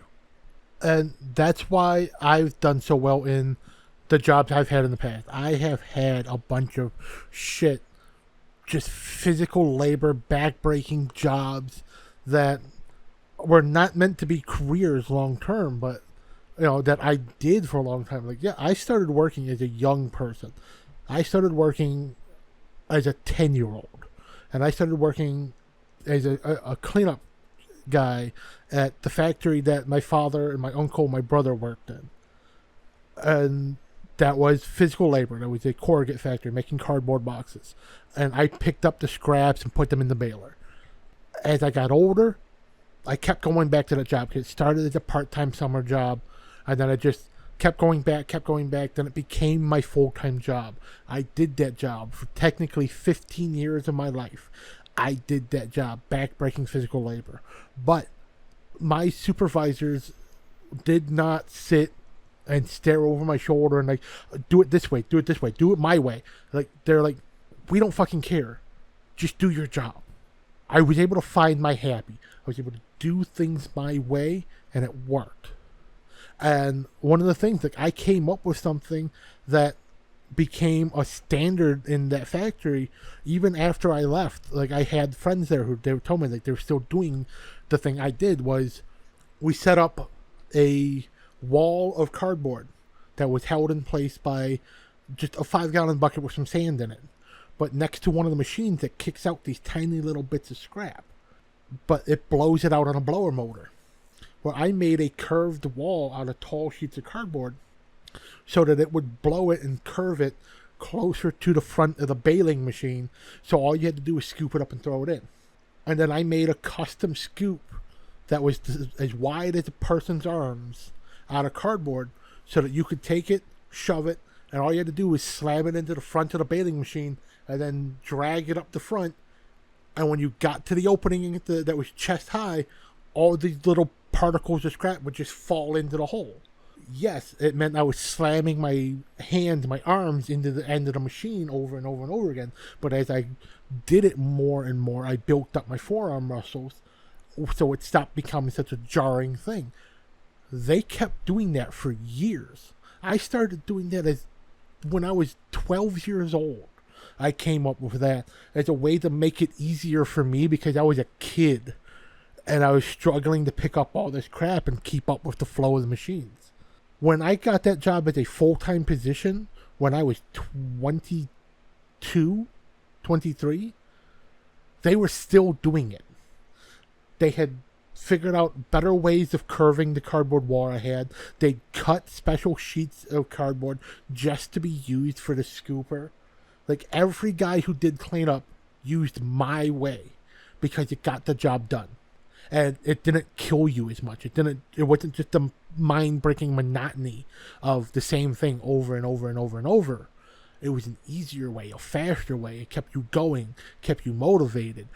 It gave you a chance to walk away for a few minutes and go do something else to take your mind off of the fact that you're just shoveling shit into a baling machine all day long.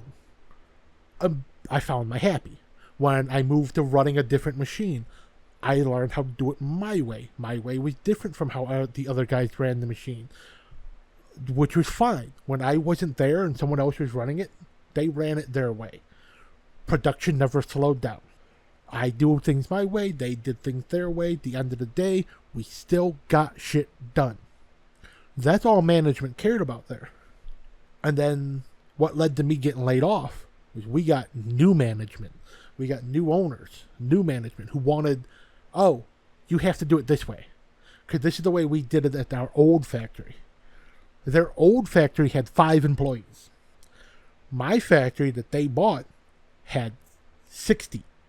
They literally bought a factory that had 1,000 times more employees than what they had. And they're trying to, no, you have to do it this way because this is how we do it. Yeah, your way works fine on a small scale. You made 100 boxes an hour. Our smallest machine makes 10,000 boxes an hour. You can't apply your way to how we work. Okay, so 12 times the manpower, but 1,000 times the output. That's fucking astounding. Now, different machines and all that jazz, not. Yeah. It's just the way the machines were set up. They had newer machines that were meant for small-scale production that could be run by one person could do the entire machine. So they didn't need 3 or 4 guys on a machine. The factory that I was working in, that they took over, we had old machines. Like, these machines were brand new in the 1930s. This was a job that I had into the early 2000s. No. The job itself, it's not just a physical job. It's the fact that you can use your brain. You're supposed to use your brain. You're human. You think. Literally, whether you believe in God, evolution, or you just appeared because the big spaghetti monster in the sky pooped you out. Whatever the fuck. You're here to think. Use your brain. Don't just make do with whatever the fuck they give you. Congress, government, your job. You're worth more. Now, whether that be physically worth more, monetarily worth more, doesn't matter. Find your happy, whether it be how you do things, whether it be literally playing a video game, listening to our podcast, whatever the hell it is. Our happy right now, recording this shit, because it's fun. Yeah. And don't just blindly do what other people tell you. Like, again, a great example for work is when I first transitioned to doing the reset work. I started night shifts. I was working at a specific store for one of our clients, and they showed me a very specific way to do the job. Sorry, my dog's making noise. But they told me that was the way I had to do it. And anytime I tried to deviate, someone yelled at me and told me I was doing it wrong. And I was having such a hard time understanding how to do the job the way they said we had to. It seemed wrong. It seemed backwards. I understood it so much better if I did it a different way. So I started just doing it my way. And it worked. I started working faster. I started making less mistakes. I started being happier when I was at work. Being happier meant I was more productive. Being more productive meant I had more free time. Having more free time meant I was happier when I was at home. You know, this all translated into a better life for me. Because I figured out I'm going to do this my way, but I'm not going to, I'm going to fix the mistakes. Like, I keep making a mistake doing it the way you showed me, which means either I'm wrong or your way is wrong. Let me keep doing it my way. And I'm doing it my way, less mistakes. But again, when I did that for years, and when I got to a point where I was a supervisor, when Jorge got hired and he was working on my team and I was his direct supervisor, I taught him. First day, I explained to him, I showed him the way corporate told us, the way you're meant to do it. I went through all the steps. This is how you should do your job. And then I showed him, this is how I do it. You could do it your way, you can do it my way, you could do it the corporate way. At the end of the day, I just want to see these end results. And at first, Jorge was doing it the corporate way, because that was the monotonous, follow the instructions. I have a worksheet in front of me. The worksheet tells me how to do my job. Follow the instructions and my job will get done. And he was working slow. Now, I never berated anyone for working slow because I could come help and finish things off and get it done quickly. But he was working slow. Now, as he worked for time, a couple weeks, a couple months in, he started getting faster. Once he started getting faster doing it that way, I noticed he started working his way. A little bit different than how I was doing it. But he was getting faster. He was making less mistakes. Then he completely changed how he was doing it. He was 100% doing it his way. He wasn't mixing my way. He wasn't mixing the corporate way. He was doing the shows his way. Less mistakes. He's getting faster, getting more accurate, he's getting more production. We're getting out of the store earlier. He found his happy. He found what worked for him. He became more productive. Being more productive gave him more free time. Being more free time made him more happy. Gave him time to do the things he needed in his life, like research and look for other jobs that paid better and were more steady work than what I was doing with resets. I know that was a shit job. It was very low pay. It was sporadic hours with lots of downtime.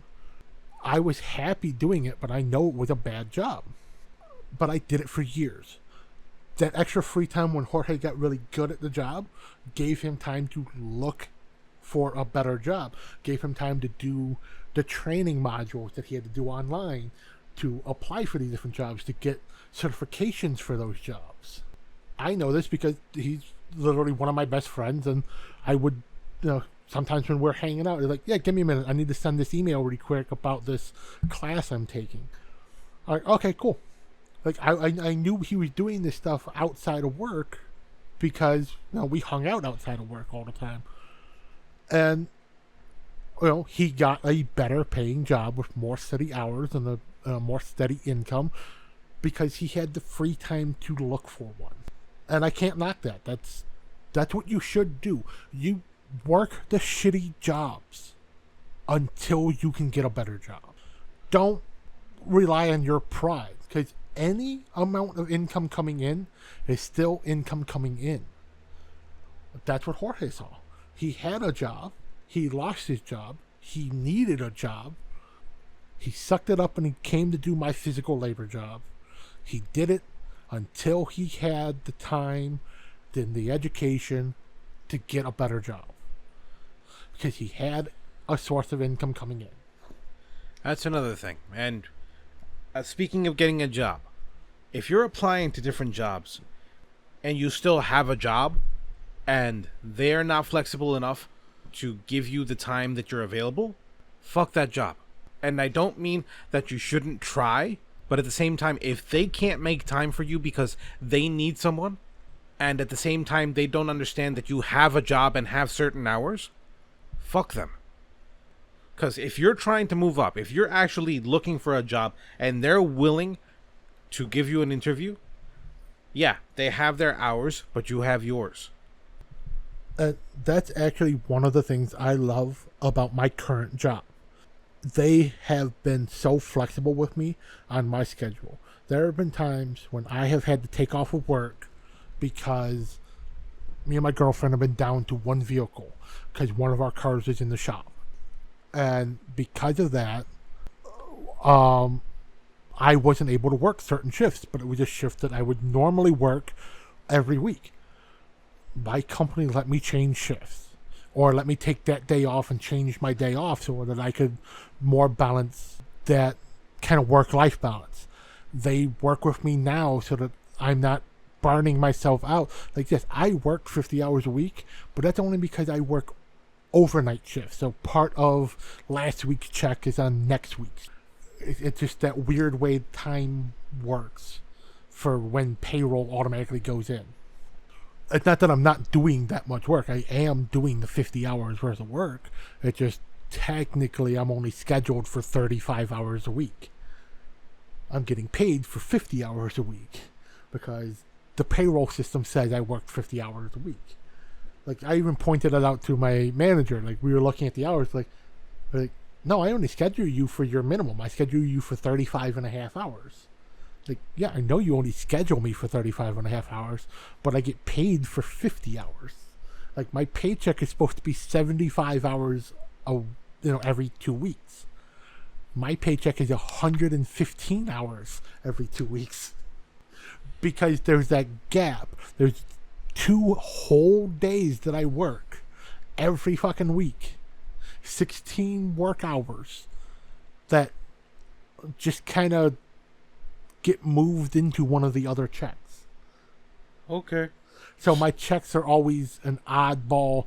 Technically, I get paid for more hours than I worked in that week because I'm getting a little bit of time for last week. So even though I get paid bi-weekly, I'm getting paid for tri-weekly work. But again, like I said, my company's really flexible on my hours. When if I've needed to take time off, they let me have my time off. I get paid time off.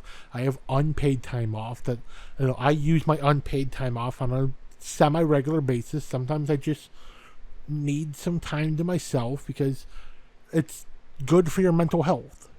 It's good for your physical health. Sometimes you're in pain because, yeah, I've said it before. I would say that I work in a gas station.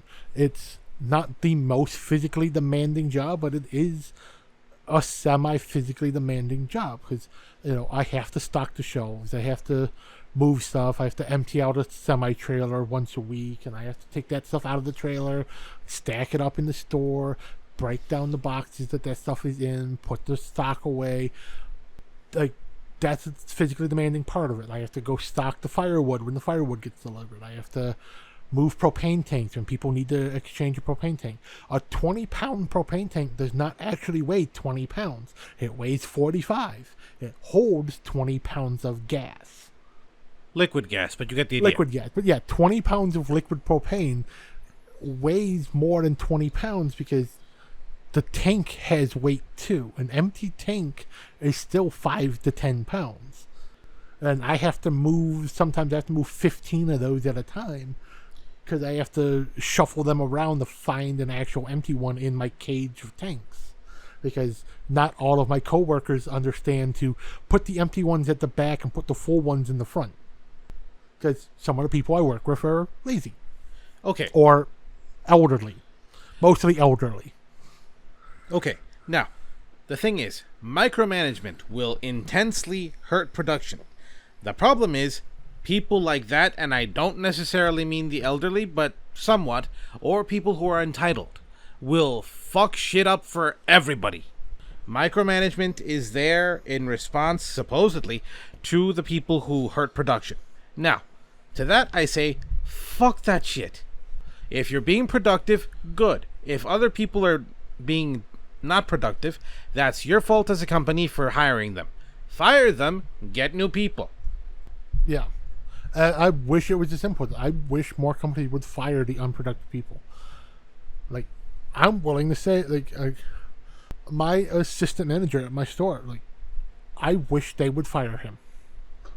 He finds every possible excuse to call off of work for the day, to come in late, to pass off his responsibilities onto other people. Usually me, because I'm always there. And because I'm qualified enough to do his job, I just haven't moved into his position, which is a possibility. I've talked it over with my manager. If we could get him to either stop working there by either quitting, getting fired, or just moving on to a different store, that I would step up to his position. Because I do half of his job for him anyways, because he's always late. And it's every single shift. If he's working right before me, there's a ton of work that I have to do that he didn't. And half of it is shit that's his responsibility. It's not my responsibility. It's not the normal, these are the responsibility of the regular shift workers.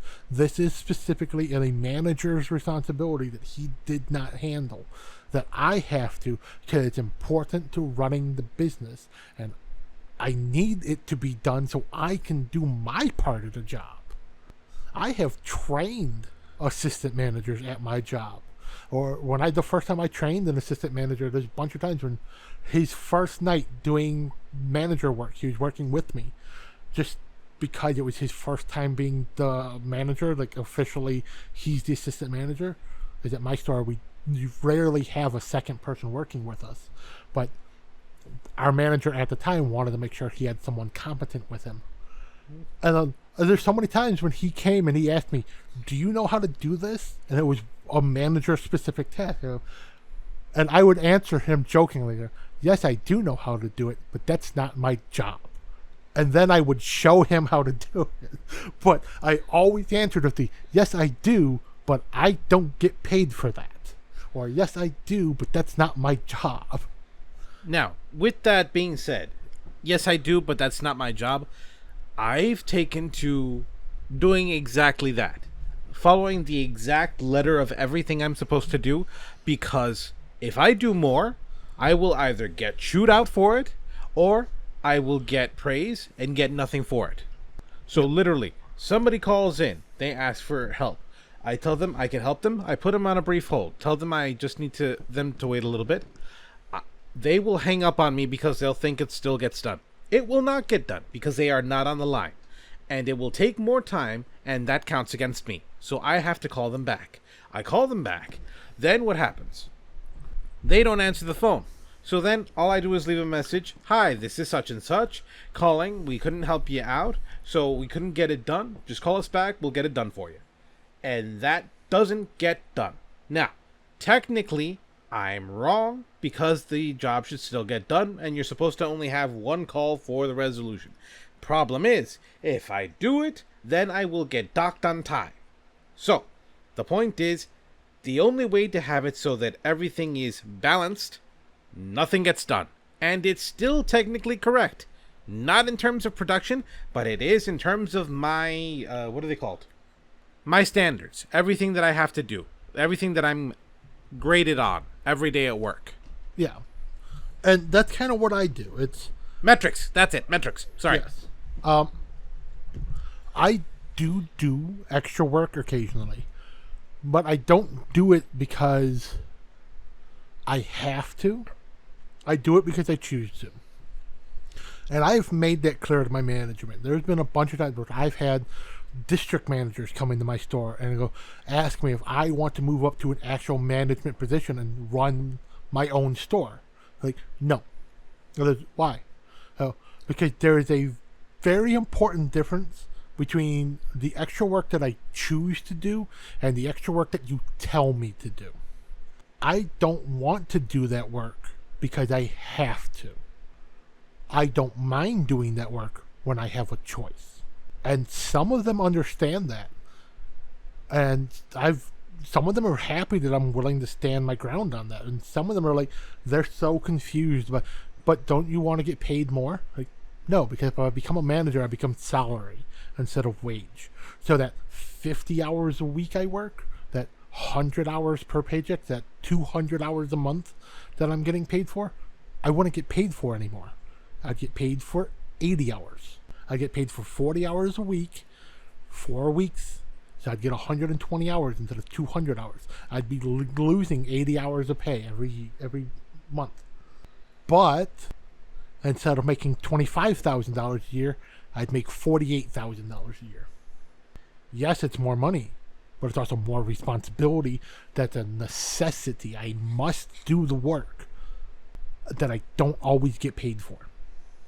And I know that seems like a nitpicky thing, and I've had this minor disagreement argument with my girlfriend. We've talked about it because we live together and we do openly talk about our financial situations occasionally, and sometimes we do, the point does come up of, because I refuse to step up to a higher paying position, that, it's technically hurting us. But I'm like, but you have to understand, I've been in those management positions. I might only be 39, but I have over 25 years of work experience. I've been management. I've been in these positions. I've been burnt out where I've hated my job and hated my life. I have had a literal mental breakdown at work where I've had to leave 2 hours into my workday, where I'm sitting on a bench crying in the parking lot because I look at the sheer amount of work that needed to be done. This is at my old job, my resetting job.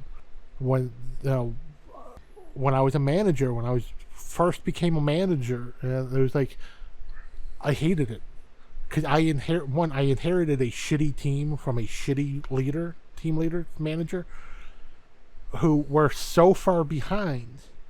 And the way that company was laid out was, if you were a manager, if you were a team leader, anything your team did wrong, anything that happened through the course of any amount of time that your team didn't get their work done, if you were behind schedule, was your fault. It's not the team's fault, it's the team leader's fault. So a team is 3 to 5 people. If 2 people didn't show up at work today and we couldn't complete all of our tasks because we were shorthanded, that's my fault. That's not the fault of the 2 people who called off. It's my fault. Speaking of my fault, I've been going on a long-winded rant, and I think we're coming up on 2 or 3 hours for this episode that we've been talking. You know what? This is just going to go up, no fucking editing, because this is what we needed, honestly. Yeah, sometimes you just need the rant. Most of all this dumb shit that we've been talking about it ties directly to this movie. And yeah. But I do think it is time to end it. But I'm going to finish what I was saying before, though, about how I was a manager who got burnt out. I have enough work experience where I have chosen now to be happy at work. I will move up to a middle management position, but I will not become a full manager because that's my happy. I cannot risk getting burnt out at work again because I don't think my mental health could handle that again. I don't think if I had another breakdown, I could go back to being part of the workforce because I hated it. I hated the way my job made me feel. And when I got burnt out by that, I switched from working 4 days a week, because that job was only a 4-day-a-week job, to only working 2 days a week. I spent a year and a half, 2 years, where I only worked on Monday and Thursday. I refused to go back to work on Tuesdays and Wednesdays because those were the stores that were the furthest behind. I had to make that someone else's problem. I had to stop being a team leader. I had to step down from being a team leader. I had to step down hours of work because I was so burnt out and I didn't just hate my job, I hated myself. I hated life. I woke up hating the fact that I was fucking awake. And that's horrible. You don't want that in your life. You should never have that in your life. If your job is making you so miserable that hearing your alarm goes off fills you with dread or hatred, you need to change. And that's what I did. It started with changing the way I did my job, changing the amount of hours, taking time to center myself and find my happy again.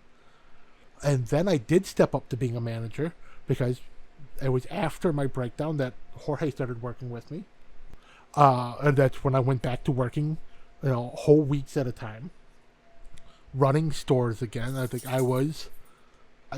I took those 2 years to reevaluate me, and I found my happy again. And now I'm at my new job. I have my happy, but I stand firm by I'm not doing the extra work because you tell me I have to. I will do extra work that I choose to do. And I don't mind if I have a choice. And my current manager understands that. He will send me a text all the time. Hey, can you do this thing for me? And he will accept if I say no. Most of the time I say yes, but there have been times where like, no, I'm not going to do that. That's not my job. It's not my responsibility. I don't get paid enough to do that on top of my actual work. And he's 100% fine with it. He's like, okay, cool, I'll take care of it when I get there. He's just asking me to do something simple, a little extra work before he gets there to lighten his work day. Which is fine. I don't mind doing it occasionally because he works hard. Again, he works with me on my schedule. He's a good guy. I talk with him. I consider him a friend. Like, he's getting ready to change positions because he's moved. He's either gonna change stores or leave the company together. I'm gonna miss this man. I'm gonna do my best to stay in contact with him because I do consider him to be a friend. One of the few friends I've made working. And it's because of the fact that he accepts my boundaries. And that's what you need in life. You need people to accept your boundaries. You need it in your personal life. You need it in your professional life. You have your boundaries. Stick to them. Don't let people push you beyond your boundaries. Don't let people take your choices away from you. You want to do something extra? Do it because you want to. Do it because you choose to. Don't do it because somebody told you have to. Really quick, similar story. There was a time in my job where we were getting calls that were about 30 minutes to an hour because we had to walk people through creating an account for a specific program that we had.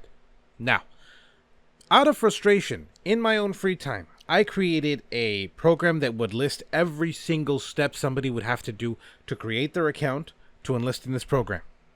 Now, it took about 4 months of time, both in work and out of work, in order to actually perfect this enough that it should have been a little over 80% foolproof. Now, I tested it on my own calls, and it started working, except for the absolutely lazy people. Now, I perfected it enough that I thought I should present it to my manager. I showed it to him. He said good work. And then he said he was going to review it and then see if he would give it to the rest of the company. And it turns out he did.